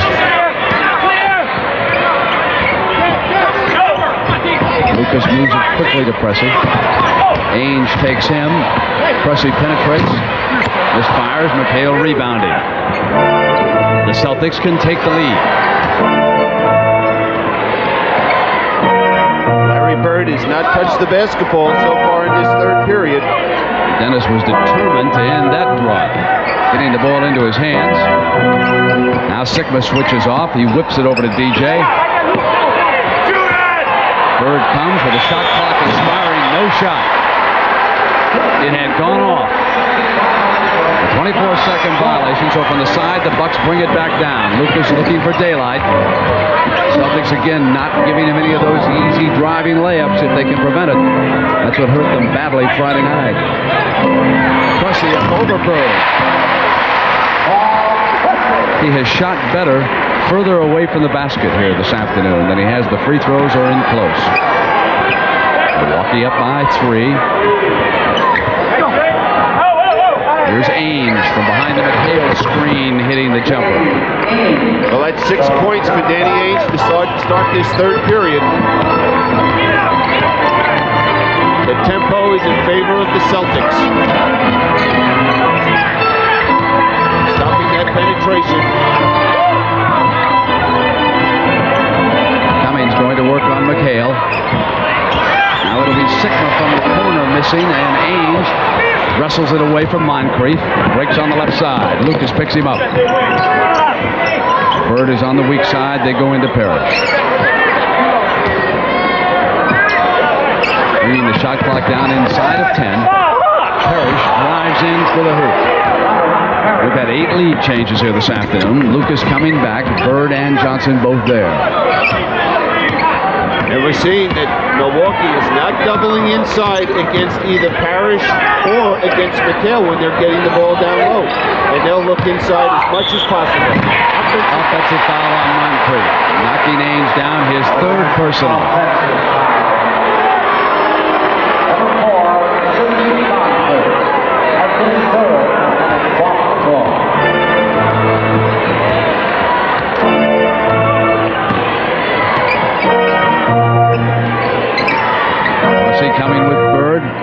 They Swing to Ainge outside. Now Bird comes out to get the ball, and here is Parrish.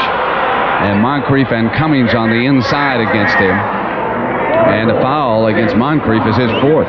That's 2 quick ones on Moncrief. And they'll have to take him out as Pierce checks in for Nelson. And I think they'll need Pierce offensively if the tempo of this game stays the way it is.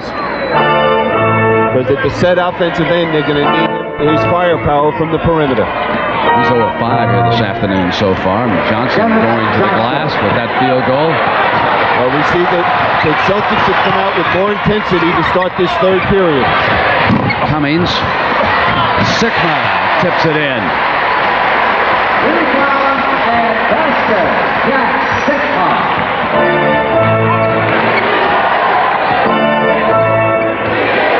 Nelson would love to get more of an up tempo here to wear away at these Celtic starters who carry the burden of the minutes for K.C. Jones. Bird gets inside. He'll step up and shoot a pair of free throws. He had a pass that time on the wing, but when he felt that contact, he shot it to draw the foul. Contact came from Lucas, his second personal. We've got a timeout. We'll be right back. Brent, in the third game and in the first part of this ball game, we saw John Lucas penetrating. Now we see the Celtics right here all packing it in, forcing John Lucas to swing the basketball. And that's what the Celtics want to do, contain that penetration of John Lucas. Billy, is there anything that Nelson and the Bucks can do to bring the defense out and open that up a bit? I don't know if they're going to be able to do anything with it unless it's off missed shots and they're looking to penetrate. What Don Nelson might have to do is go to some different sets offensively because of what the Celtics are doing defensively. Now, who would be the perimeter shooters, the best ones for the Bucks if they have to go against a defense that's packed in the rest of the way? Well, they'd look for Lucas spotting up for the three-pointer. Terry Cummings has the ability to shoot that from range, 17, 18 feet, and Ricky Pierce, also a very good perimeter shooter. Bird scores for the first time in the second half, 23 total points. He is 9 of 10 from that free throw line. He's had 4 assists. Defensively, he picks up pressure. And he's pushing him to his left, backing off, not allowing him to penetrate to his right. McHale is there on Cummings. Cummings with a spinner on McHale. Parrish has it after the good defensive effort by McHale. Milwaukee looks a little tentative at the offensive end of the court. Celtics have turned it up defensively here just a little bit. Bird pops out from behind the McHale screen. Got it out. Lucas rebounding. Lucas trying to apply some pressure. Trying to get the daylight. Comes inside. He was fouled. That's the 4th foul on Parrish. That's a big number here. A very big number, because now it's a decision: does K.C. Jones bring Greg Kite in the basketball game, or does he bring a small forward in there, maybe Darren Day, to put McHale in the middle? Well, here is Greg Kite, and in that first half, he played 4 minutes and picked up 3 fouls. McHale with Cummings. And it gives a lot of flexibility to Don Nelson defensively. That's a great block in there by Kite, however, on that shot attempt. Well, we see how they're packing it in, Brent. They're just trying to take away any type of penetration. Moncrief comes in for Cummings. Now we see the small lineup in there for the Milwaukee Bucks, which was very effective for them in the second period. That's Hodges, Sigma, Pierce, Moncrief. Roberts returning for Coach Jones. Now we see KC making an adjustment after Don Nelson puts that small lineup in. They get it underneath for Pierce. Now one matchup Don Nelson loves. He loves to get the ball to Roberts. To Ricky Pierce if Fred Roberts is playing him defensively. Approaching the 5-minute mark of the third period. Bird is behind McHale. Johnson kept it all the way. Came right up over Pierce. 13 for DJ. Hodges, he nailed a couple of threes in that first half. Now it's Pierce. Johnson all over him. Pierce comes in. Bird has the missed shot. What a defensive player Dennis Johnson is. Here's Ainge over Moncrief. Danny Ainge has really been the spark coming out of the locker room for the Celtics. The reason we see Hodges in the basketball game and not Lucas is because Don Nelson realizes that Lucas, they've cut off that penetration, and he's going to need that perimeter shooting. Pressing misses, and Sigma coming up. Great defense on Larry Bird. Here come the Celtics. 84-79. Boston's most impressive stretch offensively and defensively. Here in the third period, Ainge off the drive, Sigma rebounding. Bucks trying to stop a run and get one going. Hodges, chance for a three-pointer, big moment. Craig Hodges ignites the Bucks.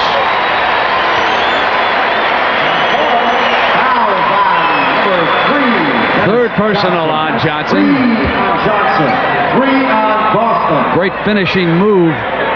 At the line, 15. Now this could be a 5-point play because Danny Ainge, there's a lot of contact at the other end when he went to the basket and missed that shot.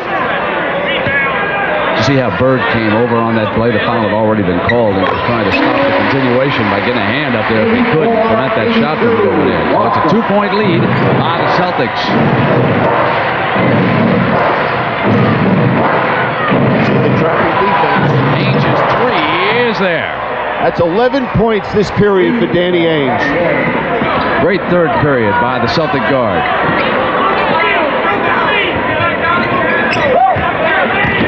Now inside is Pierce, and he'll get a chance to complete the three-pointer.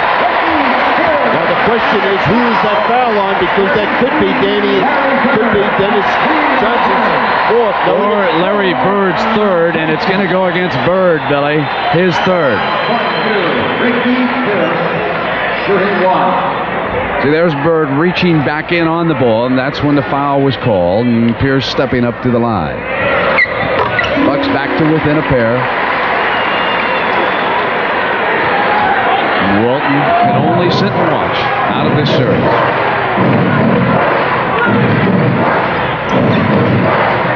Robertson, Ainge low on the left side. Bird comes out on the right.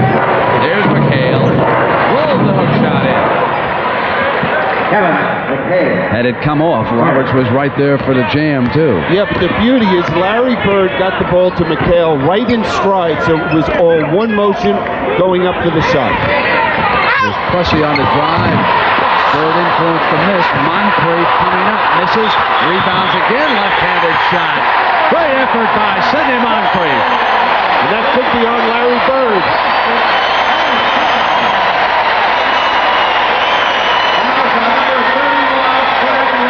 They're going to give it to Roberts instead, I believe. We'll confirm that during the timeout. We'll be right back. Non-stop jam to the beat. The NBA playoffs continue late night this week on CBS Sports. We are back, and that is the wife of Ricky Pierce of the Milwaukee Bucks, Joyce Pierce. She has brought the house down.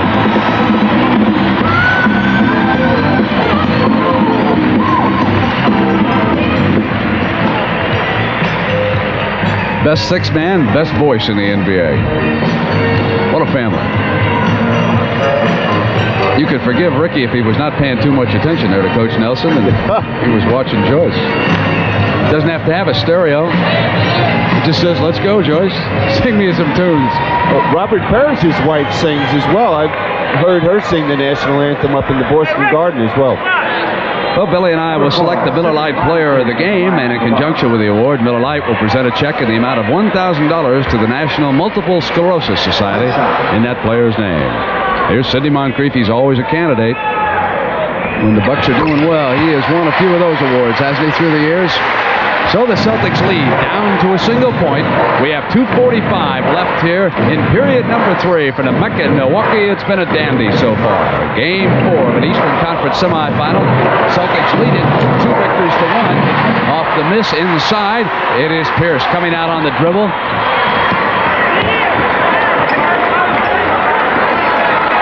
Hodges, Sigma, Moncrief. Pierce and Pressey. Roberts is there with Pressey. Pressey bounces off of him. On the move in, he is blocked. That's the third on Roberts. And he'll go to the foul line. Celtics are in the penalty. Well, Pressey. And I want to tell you that those numbers do not measure what he contributes at all. That's 19 is correct in this series. He has shot horribly. But what's interesting here, he has not let that offense affect him defensively. In the last couple of outings, he continues to work away at what must be one of the toughest defensive assignments in the league, and that is trying to contain Larry Bird. I don't think there's any tougher because you're always running through screens. But also, I just wonder if Dennis Johnson and Larry Bird aren't getting a little fatigued out here. Well, Pressey gives the Bucks that lead at the 2:10 mark. McHale has it knocked away by Pierce. Moncrief runs it down, and now the Bucks come to the attack. Bird cuts Moncrief off. Pressey from the perimeter. Now it's Moncrief on the drive, gets to the glass and draws the foul. And that is number 4 on Larry Bird.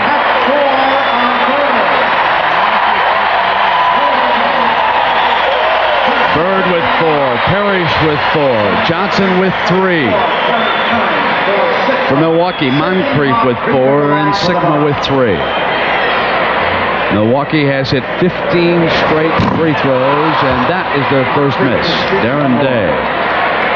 Who cut him earlier this year, Billy? Who was Darren Day playing for before he came over? Chicago cut him in December, and then the Celtics have picked him up, and he's played very well for them coming off the bench. But that last play, Larry Bird lunging out defensively against Sidney Moncrief, that's why he looked a little tired to me. Larry Bird doesn't make that type of mental mistake defense at the defensive end. That Piston-Atlanta game was tied at the half. Now, Pistons take the lead. Here's McHale, swings to the hook shot, misses, yanked away by Hodges, the littlest man with the rebound. Now he gets it to Moncrief. Cummings on the right side. Moncrief shifts to Hodges. Hodges, the 3. No, they're going to call it 2. Jess Kersey was taking a look around the corner, and they're going to score that one too. We see a different Milwaukee team when they're able to penetrate and get out and run.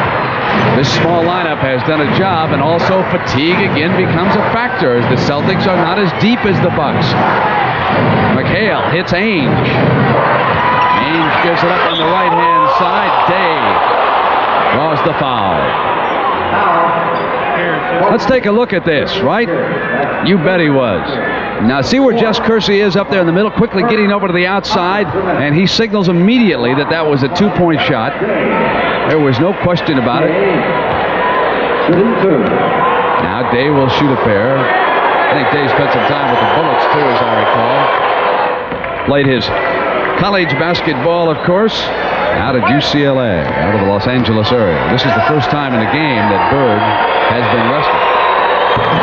And now the scoring responsibility inside falls on Kevin McHale's shoulders. And before the Celtics practice yesterday, Kevin McHale was going to work out on his own because he felt fatigue. He felt that he's lost his sharpness conditioning-wise, and he felt he needed that work. And we'll see if that becomes a factor with him as well. Defensively, he switches on Pressey. Hodges, another throw is on fire. Oh, he did this against Philadelphia in Game 5 right here when he scored, I think it was 14 points in the 4th period. Pressure, they get it to Ainge. Hodges there with him, and Roberts comes down now for the Celtics. They spread the floor out, trailing it by 4, moving inside of the 30 seconds, 3rd period. Roberts, short, good follow by McHale. That's 27 points for McHale.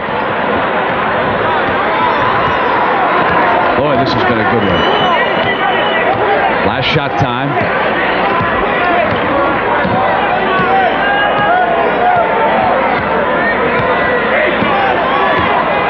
Spread the court, look for some penetration. Turn it over, they throw it out of bounds. 3 seconds, Celtics with time. Ainge wants it on the far side. He's got it, clock starts. Gets inside, misfires on the 3. Into the 3rd period.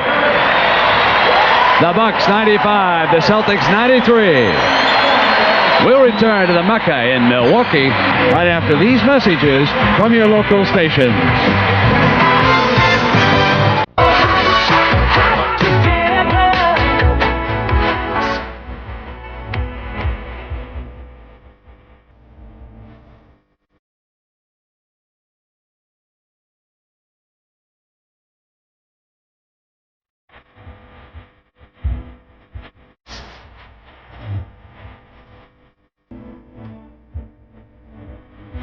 America's game. It's fantastic. CBS Sports coverage of the 1987 NBA playoffs is sponsored by Ford and your Ford dealer. Have you driven a Ford lately?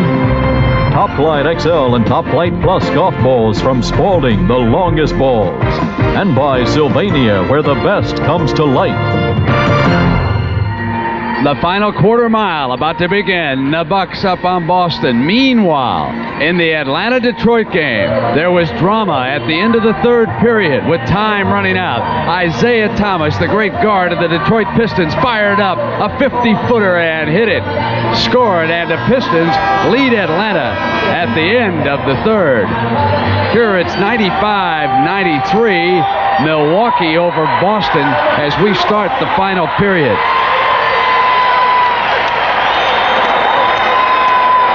And as a result of that, 17 third period points. The Pistons 73, Atlanta 65.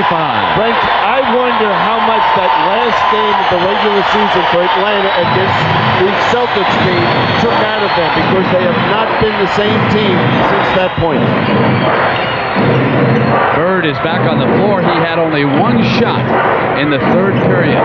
They get it into Parrish on Cummings, and he is hit by Hodges. What a great game Craig Hodges is playing for Don Nelson. Now we've seen this twice, the block shots on Parrish. Once he puts the ball on the floor, turns his head. He brings the ball back behind his head, which allows the guard to do that. Johnson missing, Pierce out with the rebound. Seasting picks him up. Cummings on the drive. Gave it up to Moncrief over the head. Doesn't fall, and Perry shot it. The roof would have come off this building if that ball had fallen. If he had a chance to do it again, I'm sure he would have tried to power it right into Robert Parrish with 4 fouls and maybe draw that foul. They must get Bird into the roll. He misfires. Seasting goes with an offensive rebound. Now it's Parrish again down low. Jump hook. Score is tied at the 11-minute mark. 13 for Parrish in this game.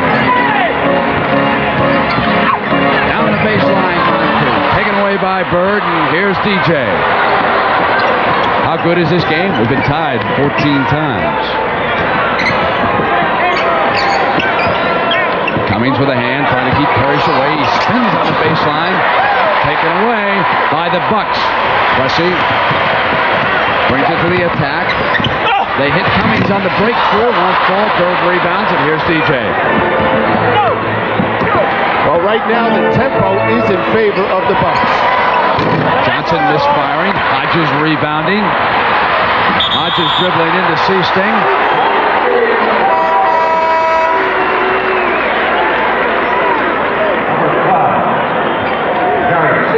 His first personal foul in the game. I think this is an excellent substitution by Don Nelson, getting John Lucas back into this type of game, because this is where he's at his best, and the last few times they have not been able to convert on the open court situations. So he sits Hodges and Cummings. Sigma is there with Lucas, Pressey, Moncrief, and Pierce in this 5. If they can get to more of an up-tempo game. Moncrief hits the jumper outside. Bucks up by 2. Now it's Seasting, Johnson, Parrish, Bird, and Roberts. They're going to look to post up Dennis Johnson. Pierce trying to keep him away. Johnson moving over, and Pierce put a hand on him, and the foul is called. So we're going to have a television timeout. We're going to have a TV timeout at the 9:50 mark. We'll be right back.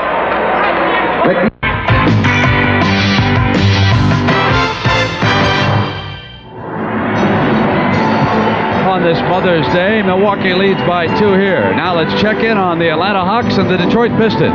Let's go out to Vern Lundquist and Hubie Brown. Vern?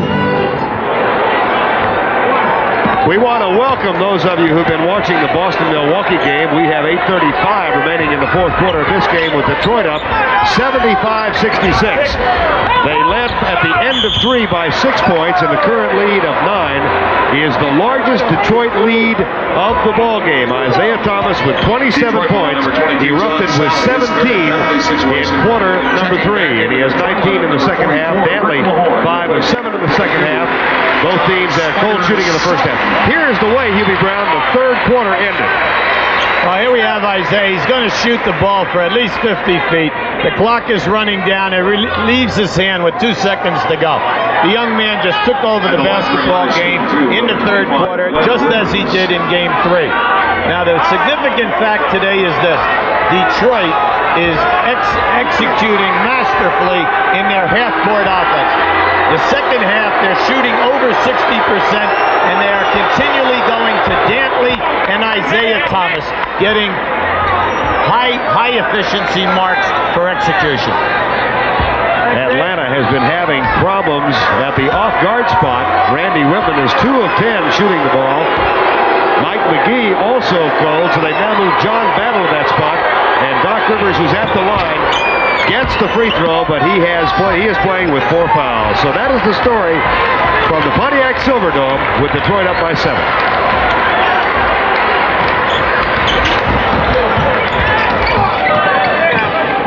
And here you have not missed a thing. Milwaukee up 97-95. Bird on the turnaround, and he ties it at the 9-minute mark. That's 25 for Bird. Moncrief from the corner. Second. Now it's Cummings outside over McHale, and the Bucks regain that lead. That's 18 for Cummings. Now what the Bucks have done, they've made an adjustment offensively. They're looking to go to their passing game more, which is pass and screen away because of the Celtics being able to stop that penetration of Lucas. McHale trying to offer Bird a screen. The Bucks battling, so McHale takes one from the perimeter, and Cummings comes off with a miss. Seasting cuts him off. Now he picks up Lucas. Cummings will move McHale in, set the screen. Seasting comes around it. Cummings got it. Off the drive, makes a great move. Cummings has played superbly here this afternoon. It's 101-97. We see the adjustment, though, Milwaukee has made offensively. Now they're setting the pick and rolls with Lucas to open the court up a little bit more and going to their passing game. Now Bird swinging 3 short on the shot. And Sikma and Bird dueling back for that rebound.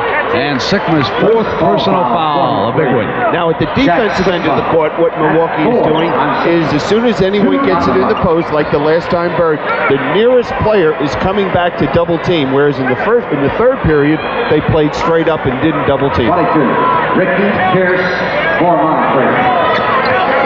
Ricky Pierce has replaced Moncrief, and Pierce picks up Johnson. Bird cutting through on Pressey, and Pierce reaching back in on the double team, and it goes against Pressey. Brent, on that play, Paul Pressey had to fight through 3 picks to get to Larry Bird. Bird bangs in a home run. Put down 3 for Bird and 28 points on the game. 101-100. Lucas sets the table, gives it up to Cummings. Into Sikma. He drew the foul from Parrish, and that's his 5th.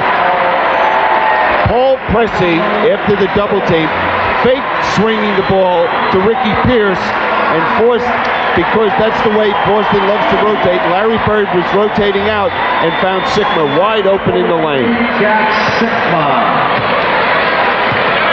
Sikma played on the championship team out in Seattle in 1979. Alan Lister and 2 first-round draft choices went for Sikma. Controversial trade. I said, Jack, has that bothered you? He said, no, I've lived with the pressure of that trade all season long. He said, the only way I'm going to make it look good is for this franchise to win a championship. Meanwhile, Parrish will sit down with those 5 personals, and Roberts checked in. Now we see the value of Bill Walton right now for this Boston Celtic team. So it'll be Roberts, McHale, Johnson, Seasting, and Bird. And Pierce, a foolish foul, his third. Ricky Pierce. That's 3 on Pierce. 4 on the Bucks in the period. Ricky Pierce does not have the foot speed to be able to pressure Dennis Johnson. Ainge replaces Seasting.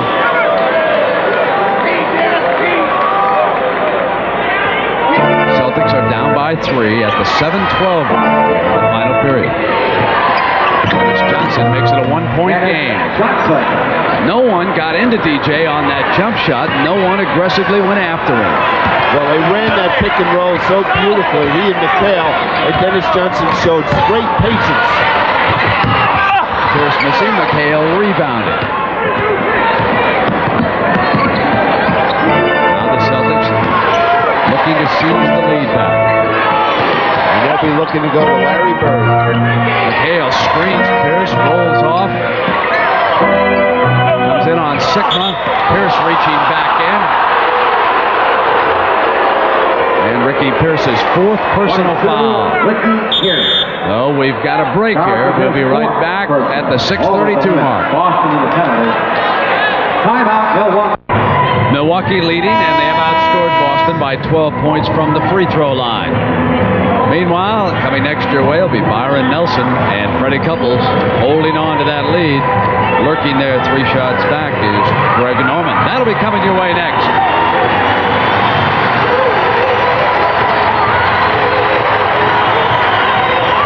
Billy, what about the disappearance here somewhat of Larry Bird, at least as a shooter for the Boston Celtics? Well, I would think that Casey Jones at that timeout let the team know that let's make sure Larry Bird has his hands on the basketball, because in Game 3, in the 4th period and in the overtime, Larry Bird was 0 for 2 from the field.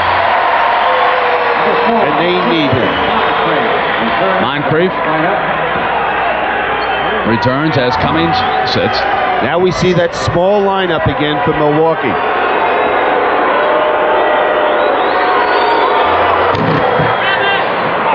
Game deadlocked at 103 with 6:30 to go.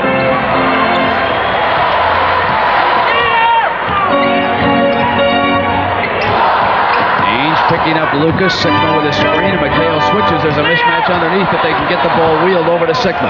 Instead, Lucas from the perimeter hits it. That's what Don Nelson wants. He wants, after the pick and roll, if there's a switch, he wants the guard to have the ability to penetrate or shoot the open jump shot against the bigger Celtic. That's exactly how it was set up. And he took the perimeter shot as they cleared out the side. All over Bird. Pressey clinging to him. Bird off the fake, gets inside Pressey, throws up a runner, misses, but McHale is there for the tap.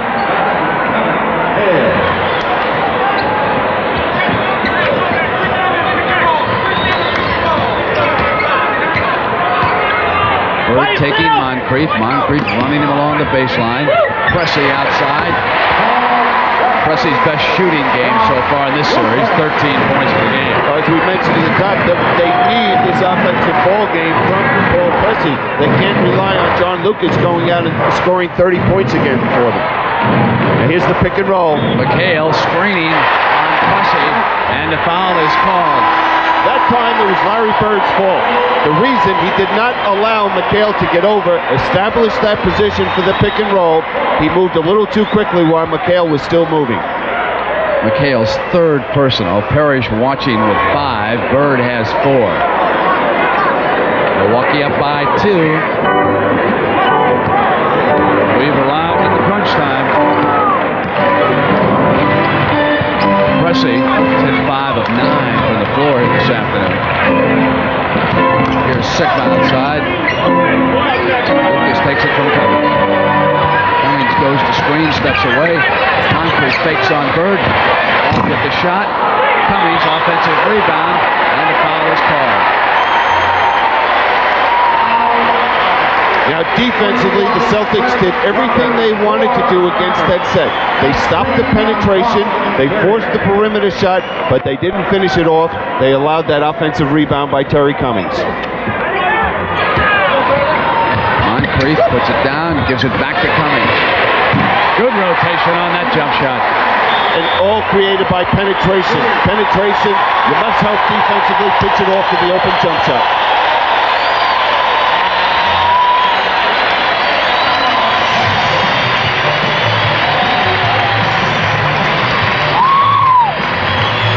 On this special day, let's go to Pat O'Brien across the way. Pat? All right, Brent, thank you. We're up in the stands with Mary Presley, who happens to be Paul Presley's mother. Happy Mother's Day. Thank you. Did you encourage Paul to play basketball when he was a little kid? Not when he was little, but when he was in high school. What do you do when you sit up here and you see him being thrown around and everything? Do you get nervous? Oh, very nervous. Yeah. Who's going to win the game today? Oh, I hope Milwaukee. Happy Mother's Day to you. Brett and Billy, you better call your moms. Thank you, Pat. 4:40 to go. 109-105. Milwaukee leading the defending NBA champions. You have to think they're going to get that ball to that man right there and let him make the decisions. Goes on Pussy, got by him, score it, and send him up to the line. 43, Jack Sikma. Now watch this move, the quickness of Larry Bird to the hoop. Draws the foul first, and the concentration that he's in. Still watching that shot go in the basket. Yeah, there's a difference between raw speed and quickness. And Bird possesses that quick first step that allows him to do that. He put those two in a foot race, and Presley is beating. Probably by half the court. 109-108. Bird completes the three-pointer. An illegal defense on the Celtics. That's the third one. They'll shoot the foul shot. What happened? We saw it earlier in the game with Milwaukee likes to post up Pressey. Robert Parrish made the wrong decision. As soon as Sikma passes the ball to Pressey, Parrish is supposed to double team, and Sikma, Sikma goes through and McHale picks him up. But what happened was Parrish never went to double, and he and McHale got caught in the lane. Sikma perfect at that free throw line. Billy, here it is. Show us. Yeah, the key is right here. This is what Parrish is supposed to do when the ball comes into Pressey, who pops out. And we'll see he does not do that when Sikma went to the basket and he just stood there. All right, Bucks set the play now. Leading it by 2. Pussy and McHale with a fine defensive play, and Pussy saves it for the Bucks. Here comes Cummings on the jumper. Great play by Pussy after McHale had made the stop underneath. Now we're inside at 350. And that one tightens up.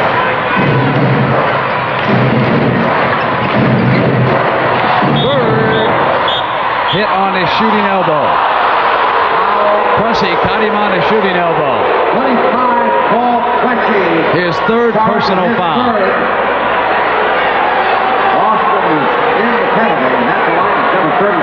Now what happened that time is it appeared that the Celtics were going to go inside to Parrish. That's unusual. Seeing Larry Bird miss the foul shot, especially in a tight game like this. But all they did is they set the defense up for Bird to come off McHale for that jumper. He's 11 of 13 from that free throw line this afternoon. We'll see how much that missed foul shot means as we go down the stretch. This is a big trip for the Bucks. Psychologically, as far as this game is concerned, and they travel. They turn it over at a critical juncture. Pressey travels. 3:26. Look at Don Nelson just shaking his head. Got to get at least a shot in that situation at this juncture in the game. Can't waste opportunities against a team like the Celtics. Cross to Ainge, all alone. It's a 2, not there. Bucks rebound. It's Lucas. He pushes the floor. Here's Cummings. Rotates out. Pressey with an offensive rebound. McHale comes up along with Perry. The foul is called against the Celtics. It's so tough defensively to check somebody out of transition. We saw that shot by Cummings, and Pressey had that wide open lane to get to the offensive boards. All right, it goes against Ainge, his second personal, with Pressey, who has struggled with his shot at the line. A big moment for Paul Pressey. He has not been confident at the free throw line in this series.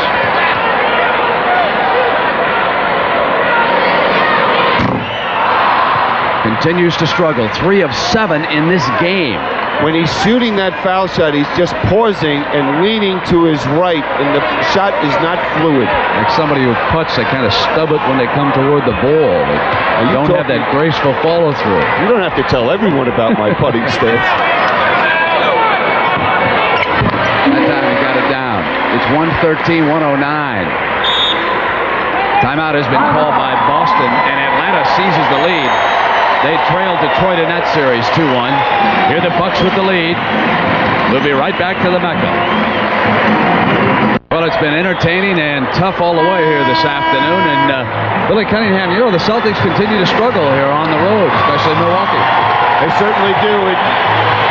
They're 0-4 coming into this ball game in this building this year.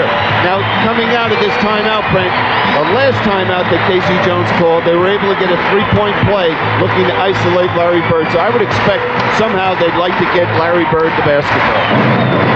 Down toward the 250 mark. Don Nelson wants the double team, but Cummings never got out there to help. McHale on the turnaround hits the shot, and it's back to 2. 113-111. 2:35. Kevin McHale explodes for 32 points here this afternoon, and Atlanta leads by 3 in that one. Good comeback by the Hawks in the 4th period. Pressey!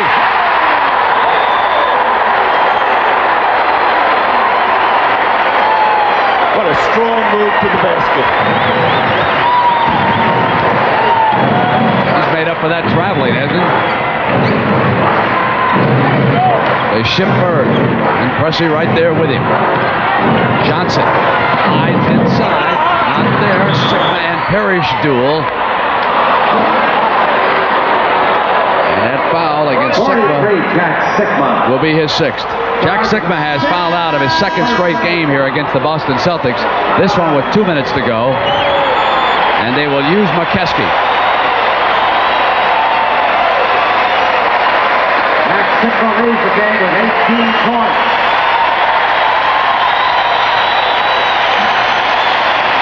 What does that allow the Celtics to do? Number one, Parrish has 5 fouls on him. He'll play McKeskey. He should not have, unless someone penetrates and he picks up that 5th foul, helping out defensively, he should be able to hang in there and play pretty hard for the last 2:09 left. Now it's 2. You see a little pressure by the Celtics. Time remaining in regulation. McKeskey bringing Parrish far outside, and Parrish sloughs toward that middle to help out defensively. Moncrief cuts on Bird, spins on the inside. McHale with a great defensive play, but Bird credit him with sticking with Moncrief. Now it's Dennis Johnson, and Bird all alone has deadlocked the game. 1:15 all at 1:45. Timeout, Don Nelson and the Bucks. Nelson wants a 20. He does not want the full timeout. And in the last 2 minutes of a game, the coach has that option. After a player calls a timeout, he can call either a 20 or the full timeout. We have been tied 18 times here in the Mecca this afternoon. Kevin McHale, he has scored 32. And so too, but Bird has 34. So they're both over 30.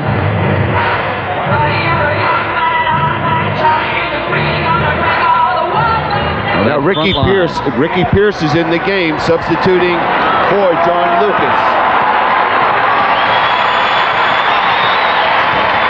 Now McKeskey staying far away from the basket here on the right side. They go to isolate Pressey inside. He wants to post Dennis Johnson. Here he is. And the ball goes over. That's the 12th turnover. The 12th turnover, and it allows the Celtics the opportunity to go ahead here at 120. The last 2.5 minutes, they are showing you why they are the NBA champions. We see the Bucks going to a little trapping defense. Ainge cuts inside McKeskey. Bird couldn't get the handle quickly enough, so Johnson on the drive gets the roll, and Boston's ahead. We approach the 1-minute mark. Here's Moncrief. He comes inside. Bird switches with him. Moncrief pulls the trigger. McHale rebounds. Celtics up by 2 and inside of a minute. A dramatic comeback here by Boston. They'll try to use as much of this 24-second clock as they can.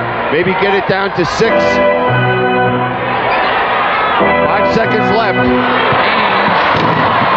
Misses. Rebound Cummings. Milwaukee can tie it. Pierce doubled up, goes down, he traveled. Another turnover without getting a shot off. Pierce trapped on the double team, goes down, and turns the ball over. Now here's Ainge. You just cannot commit turnovers like this down the stretch, especially when you're playing against the world champions. Killed the Milwaukee Bucks, those mistakes did. They're going to have to put one of the Celtics on the line here soon. No, they can hold it because there's around 3 seconds difference between the 24 and the game clock. Johnson. Offensive foul on the offensive boards.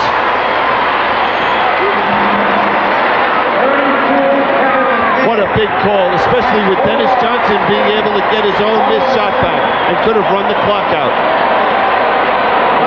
Now McKeskey steps up to the free throw line. Brent, as we saw in Game 3, Paul McKeskey was in this situation in the overtime and missed both free throws. He has hit his only 2 here this afternoon.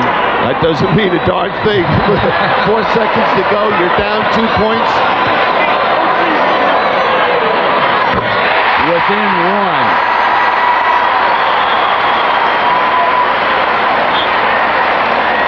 Dudley Bradley, a defensive player, checks in for Nelson. And the 22nd timeout being used this time by K.C. Jones. Apply a little ice there on the shooter, and there's 4 seconds to go. Well, a game that's been as good as this deserves a dramatic ending, and we've got it. Well, I would think the reason K.C. Jones called this timeout is he wants Paul McKeskey to think about where he is and what the situation is. The Bucks have done the job this afternoon at the free throw line. They have made 33 of 41. Boston 23 of 28. Significant difference in how many free throws have been shot by these 2 teams. Well, both coaches have used their 20 seconds. Plenty of full timeouts if they want to go. And McKeskey with a free throw that could tie it, and 4 seconds to go. And you will see Pressey and Cummings going strong to the offensive boards. Time. 4 seconds to go. Timeout called again. Lucas hugs McKeskey. The crowd goes wild into Mecca.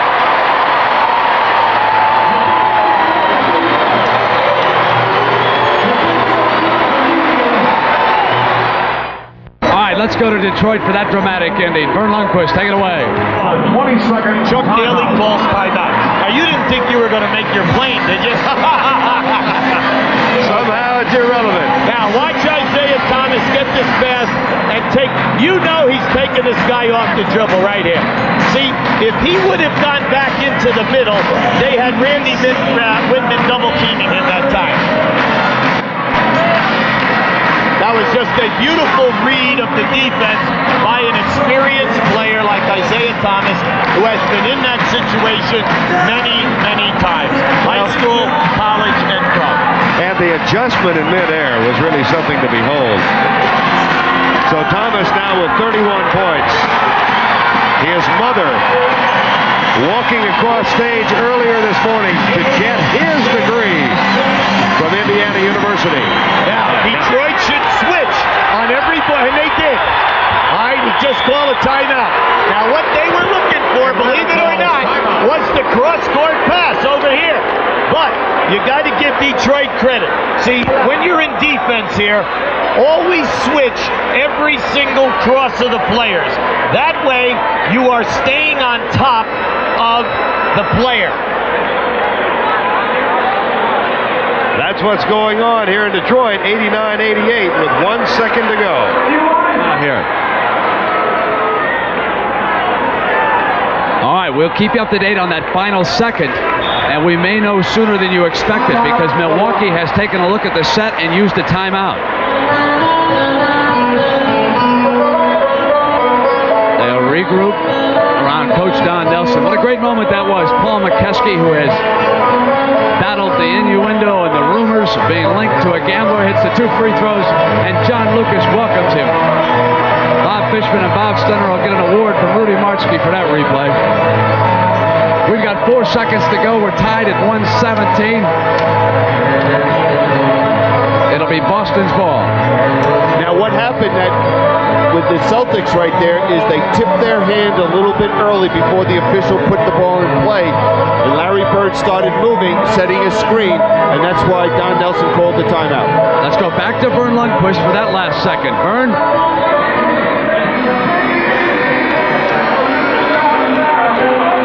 Welcome those of you who have been watching Boston and Milwaukee. We have 1 second remaining here, and the Detroit Pistons, having lost a 9-point lead in the 4th period, regained that lead on Isaiah Thomas's jump shot with 1 second remaining, and now the Hawks getting ready to inbound. Thomas with 31 points. We've had 4 timeouts in 5 seconds on the game clock. Isaiah Thomas making a spectacular shot. Atlanta needing a timeout when Detroit defends them perfectly. Don't be surprised if they don't lob the ball to the front of the rim right now. There it is. There it is.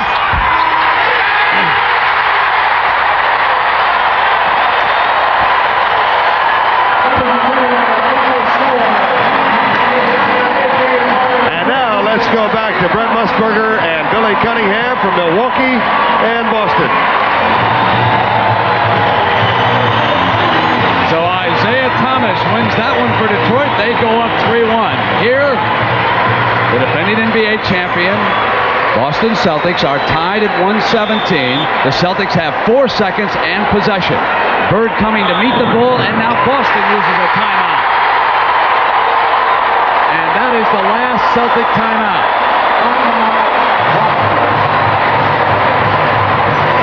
Now, we're thinking, obviously, about the shot that the Celtics would like to take, but it's very difficult to take the ball in bounds at half court, especially against Milwaukee, because they have so many players the same size, and they're looking to step out and deny the basketball, so we could possibly see a turnover. The drama continues in Milwaukee in the NBA. We'll be right back. A little overview now on the NBA. Isaiah Thomas with his drama up in Pontiac. He brings the Pistons from behind. They go up 3-1 on Atlanta. Here Boston heads Milwaukee 2-1. The Bucks with an opportunity to draw even in this series, but the Celtics will have the last shot. And they would head back to the Boston Garden where they have won 33 straight games. If they can wrap this one up and take a 3-1 lead, they would certainly appear to be headed toward a confrontation against the Detroit Pistons. Now, Billy, what do you think the Celtics might be looking for here? Well, they might go to another option, just because Milwaukee is so conscious of Larry Bird looking to step out and deny the basketball whichever direction he goes in. So I wouldn't be surprised if they look for maybe a direct pass to Danny Ainge or looking to go to McHale. Vincent is on the floor with Ainge and Bird. McHale is there. And Dennis Johnson will inbound the ball. Clock will start when it's touched on the pass. 4 seconds to go. Here is Danny Ainge. Ainge going to take it. He loses the ball. We'll go to overtime. Overtime in Milwaukee. And Larry Bird is not happy. Larry Bird broke to the left wing and wanted the ball and the shot. We'll go to a 5-minute overtime. Given the nature of this game, Don Nelson is short on body English. He could be drained at this point. Game has come to an end, and we'll go to that 5-minute overtime. If you're wondering about timeouts, Nelson and Casey Jones, each with 3 timeouts. Jack Sikma is already fouled out of the game, and they have 3 fouls to give apiece here.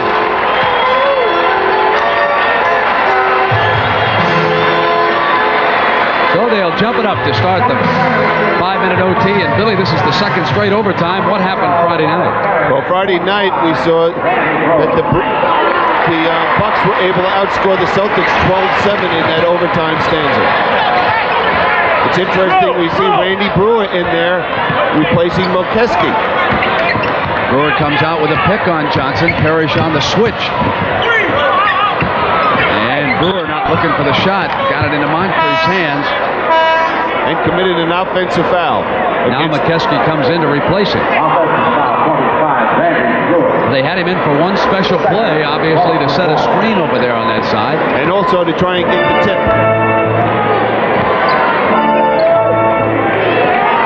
That's that Celtics starting 5. Parrish playing with 5 personals, gets inside Cummings. McKeskey comes over and takes a shot. As he switches off, Paul McKeskey goes to the floor in pain. Parrish beats Cummings. Now Moncrief's coming over to give the foul, but we see the knee by Parrish. I'm in agony watching that replay. Oh, that hurt. Here's Parrish at the free throw line.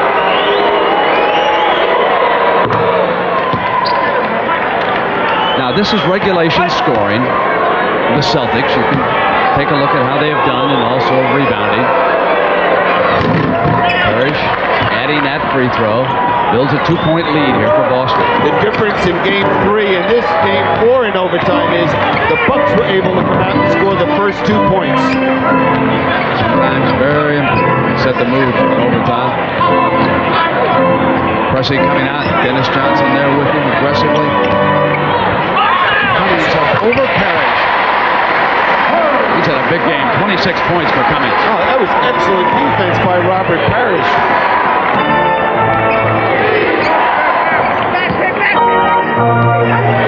Back pick coming from Bird. McKeskey muscling him on that side. Bird wants to use his quickness here on the drive, drawing the foul. That's McKeskey's 5th personal. Well, Paul McKeskey was, after the switch, he was trying to deny the ball to Bird, and then when Bird got the ball, he was trying to force him to the middle for that help defensively because he knows, foot speed-wise, he's not going to be able to keep up with Bird.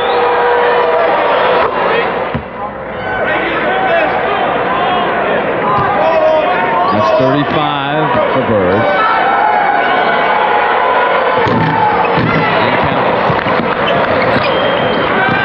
It's a 2-point Celtic lead again here in OT.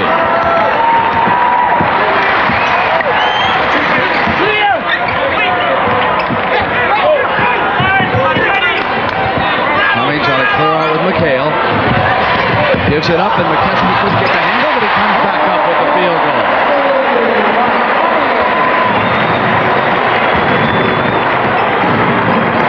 We're in overtime, and the Byron Nelson coming your way as soon as we finish the NBA action. Bird outside. McKeskey rebounding. He's turned in some big plays for the Bucks. Now it's Lucas. It's sealed up. That's the 6th foul on Robert Parrish.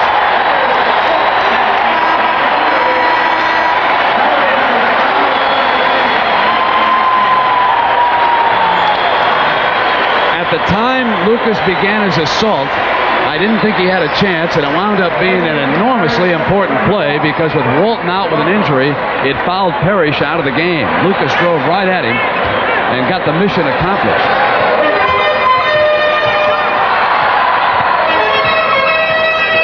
McKeskey wants to set a pick on Ainge. Now McHale switches up. They've got the mismatch. Moncrief over Bird is off with the shot out of Cummings' hands. McKeskey and Cummings both going for that rebound off the missed shot. Could not control it.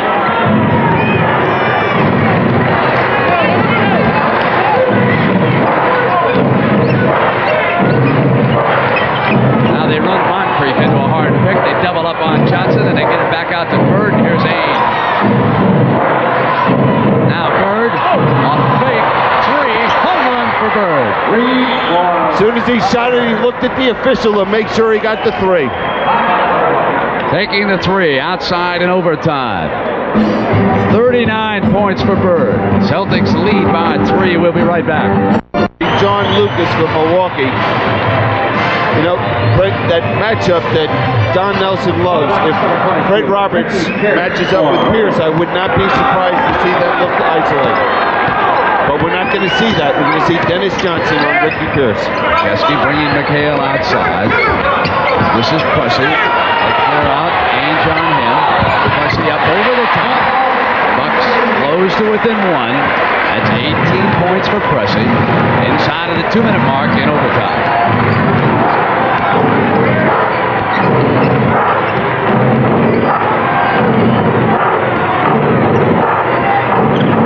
Now Johnson gets it into Roberts, and Cummings knocked the ball out of bounds. Boston's ball with 5 seconds on that shot clock.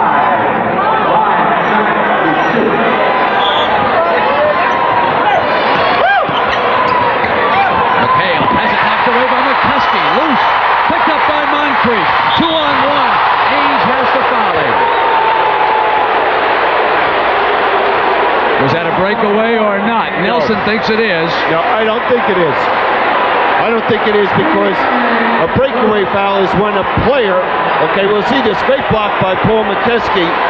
And now Moncrief going to the open court. Now he never has a clear advantage or a clear path between himself and the basket. Danny Ainge cuts him off, takes the foul. That's a smart foul by Danny Ainge. Nelson has to be restrained from coming up too close and protesting.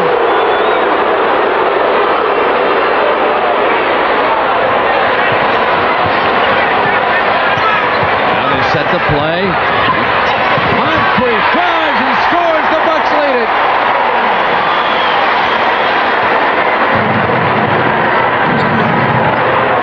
Boston's turn. They're going to look to go inside to Larry Bird. Pressey leaning on him from the side. Wants him to swing into the baseline. Jump pass for Roberts out of bounds on the turnover. And Moncrief and Johnson collide hard underneath the basket. We see McKesky coming to double. Boy, that hurt. Roberts and Dennis Johnson colliding. What hurt a lot more was being unable to hold on to that jump pass by Larry Bird and hitting the layup that would have regained the lead for the Celtics. Fred Roberts should have been in better position as soon as he saw McKesky going to double team. This is a huge trip as far as the championship, the entire NBA is concerned.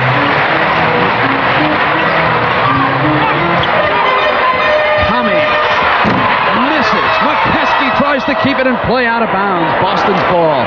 Milwaukee fails. 51 seconds. Celtics turn. And a timeout was called. Dennis Johnson thought, oh, I've committed a violation as soon as the whistle is sounded. But there's a timeout. Both coaches with 2 apiece left. We'll be right back. Along with Billy Cunningham, Pat O'Brien, I'm Brent Musburger. That's the time remaining in overtime. The Bucks lead it. Celtics ball. We'll go to the Byron Nelson as soon as it's over. There's your game reset, showing you the timeout and the foul situation. The Celtics with just 1 to give and Milwaukee with 2. And remember, if necessary, a West semifinal game 6 Thursday night. If both those series are down, then we'll bring you some Eastern semifinal action on Friday night. And if Milwaukee can hold on, that would wrap up a Game 6 back here in Milwaukee. Game 5 will be back in the Boston Garden. But 51 seconds a long way, and there's a young man who has turned in some huge plays. Dudley Bradley checks in for the Bucks, a defensive player, a situation substitution by Don Nelson. They're going to chase Ainge with Bradley. Just trying to force them to use some of that clock. On McHale. McKesky's playing with 5 personals. 3 from Bird. Larry Bird hits his second 3. 42 points for Bird. In overtime, he's hit 2 3-point plays. You cannot say enough about Larry Bird. We ran out of adjectives 5 years ago. He's unbelievable. Let me bring in a Hall of Famer to talk about a future Hall of Famer. Well, the first thing that happened, Terry Cummings got switched on Larry Bird. Pressie's supposed to be there. But the great thing about Larry Bird, you think he loves to play this game? Whenever I've been around the Celtics, he's one of the first players to step out and practice. Practice, practice.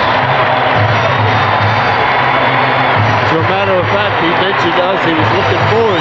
Greg Normans is a great Celtic fan, and he's going to play with Larry Bird on the golf course. I'm sure that Larry Bird will compete even against him. So it's Moncrief, McKeskey. Pierce is out there now, along with Cummings. Prussie will inbounds. We are back on even as far as the point differential is concerned. We could head for a second overtime. 127-125.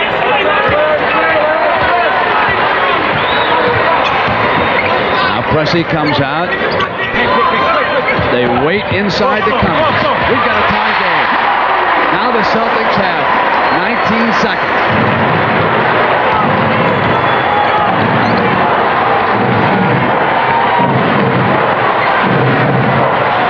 Prussie is with Bird. Leaning on him. Bird waits. Bird to Roberts. Roberts takes the shot. Will go again. We'll play 5 more minutes.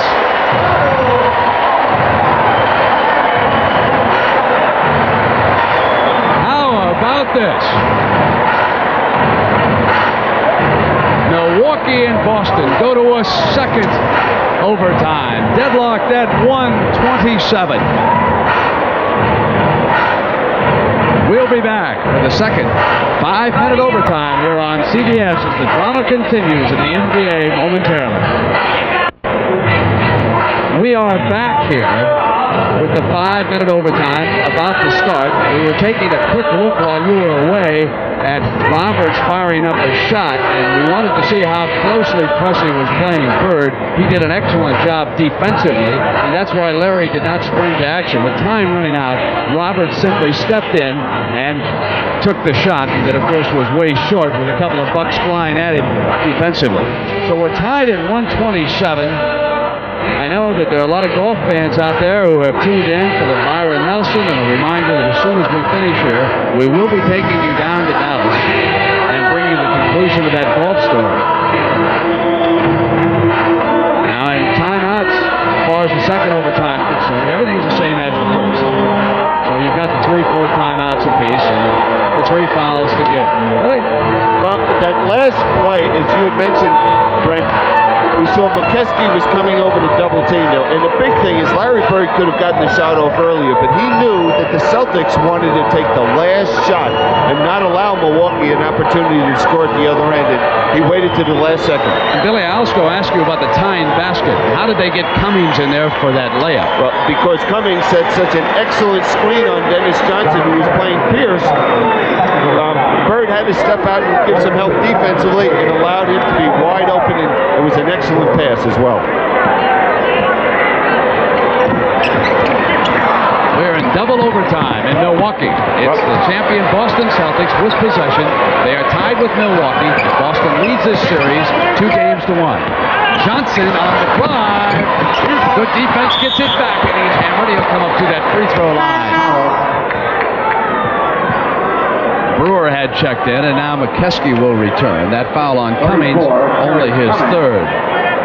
Well, it didn't work that time for Don Nelson inserting Brewer because he likes him in there to try and get the tip basketball. 17 points for Johnson and 12 assists here this afternoon in game 2. Brewer sitting down. McKeskey playing with 5 personals.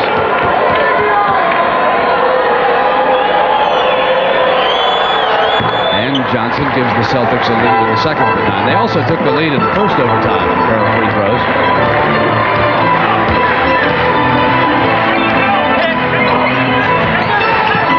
Inside to Pierce. Missed the shot. Bird battling, so was Moncrief on the floor, out of bounds. Holland's looking for help, and Kersey says Milwaukee's ball. Full 24 on the shot clock. Prussie will take the ball out of bounds. Bird picking up Moncrief.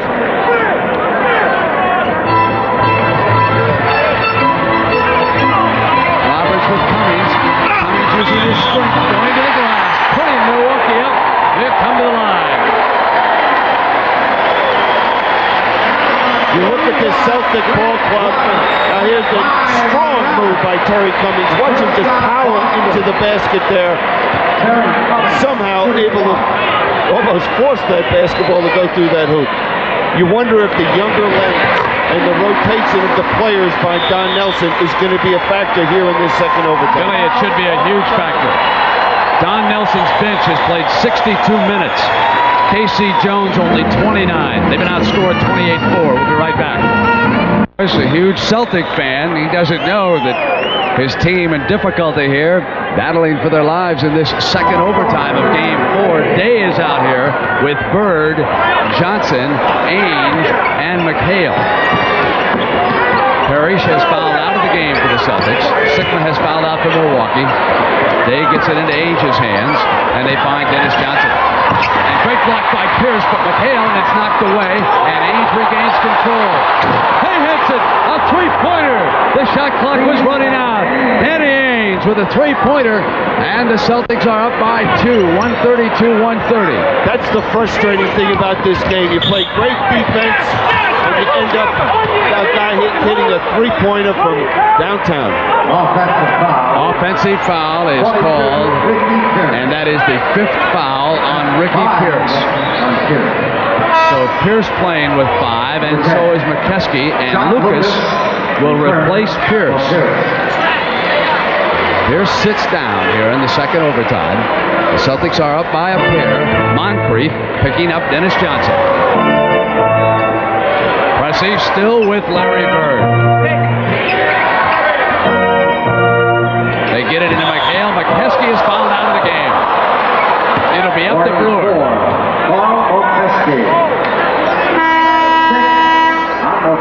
It is going to be up to Brewer to hold that line down front. McKeskey turned in some huge plays for Don Nelson. Now he may go to a smaller lineup. He has that option, and he's going to use it. He is going to use Pierce. Ricky Pierce. Let me alert the stations that our next time out will be a station break. So alert everybody, station break coming your way at our next break. McHale off the double, gets it into Johnson's hands. Bird trying to run the circle. Ainge comes outside of the weave. It's Day inside. Tipped in by McHale. Boy, the Celtics have used the three-pointer. That's their first two-pointer in overtimes here this afternoon. Moncrief. Jackson, an important hoop. It's back to 2 at the 3-minute mark. 134-132.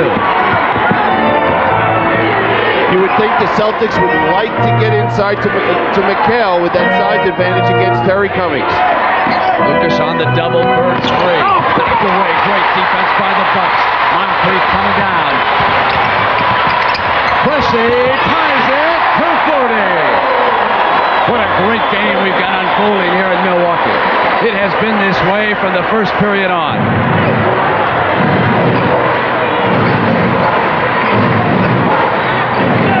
Johnson cuts on Moncrief. Gets inside. He's short on the shot. Run down by Ainge. Now it's Bird. Put to Day. Day with Pressey.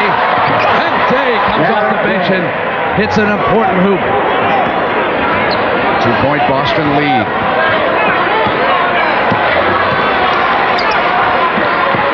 Day taking Pressey. Looking to isolate. Lucas is here with Ainge. Pressey will roll off that screen. They don't switch. Lucas 3 is on the money. A home run by John Lucas. Put the Bucks up by 1. This is truly a game you hate to see either team lose. Now Johnson comes in on the right side. And Pressey coming over defensively for Don Nelson. And Moncrief was on the other side, and they're going to give the foul to Moncrief, which is his 5th. Pressey playing with 3. Dennis Johnson stepping back to the free throw line after the Moncrief foul It has been a grueling experience for the Celtics starters, who have been forced to go almost the entire game.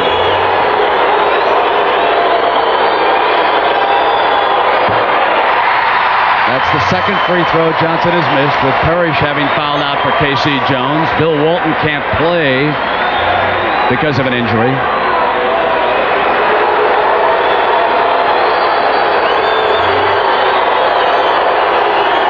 It's amazing how well both teams are playing at this point of the game with the fatigue factor. It could have been fatigue at the free throw line. Dennis missing both of those, too. We come down toward the 1:30 mark. Milwaukee with a 1-point lead and a huge trip. Moncrief to Cummings. Cummings comes in down the baseline. Bird goes back after it, and he lost the ball. It was not touched by the Celtics. That's about the fourth time here in overtime that the Bucks have given the Celtics huge opportunities with turnovers. 137-136, Milwaukee leading, Celtics ball. Cummings with Ainge, now Lewis comes back. Hamilton coming in from behind, shot out there, and Day and Bird underneath going for it, and the foul is against Milwaukee. You can see those fresh legs right there. He anticipated the shot, got that position. All 9 other players on the court were standing and watching. Fourth foul on Terry Cummings. Darren Day.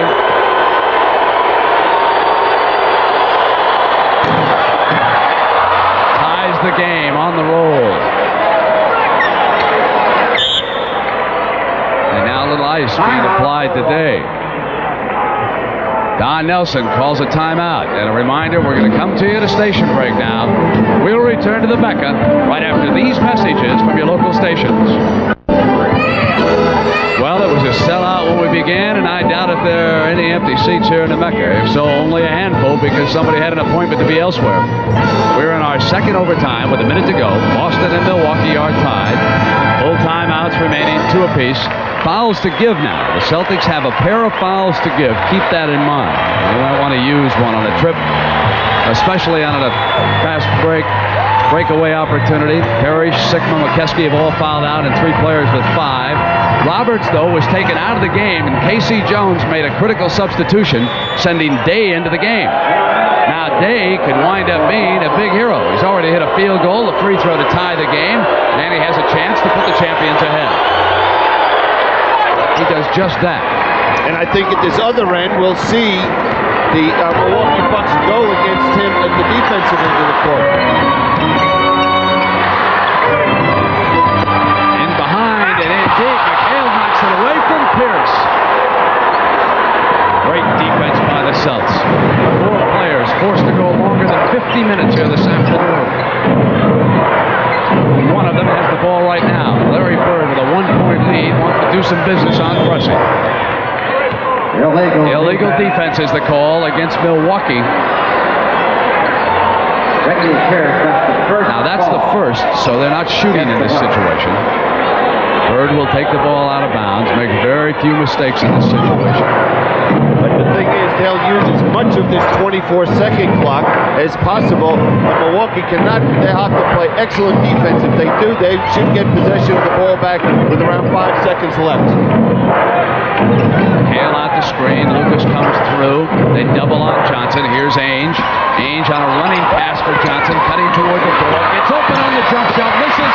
Pierce rebounds. Bucks with an opportunity to get ahead. Lucas pushes the floor. Comes inside. Wants Cummings. Loose on the floor. Picked up by Lucas. And that's it. Boston wins it.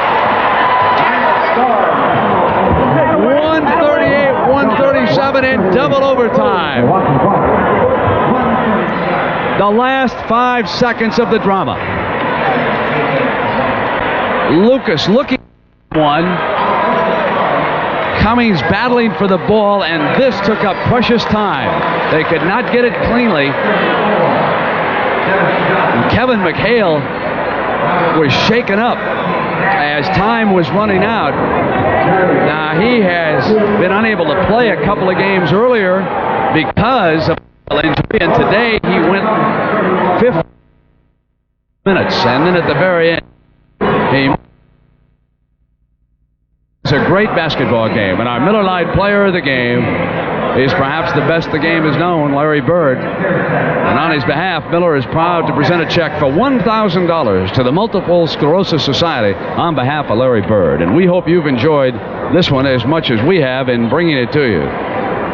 Boston wins it 138 to 137. Double overtime for Billy Cunningham and Pat O'Brien. I'm Brent Musburger saying so long from the Mecca in Milwaukee. The Byron Nelson Golf Classic is coming your way next. The NBA on CBS has been a presentation of CBS Sports.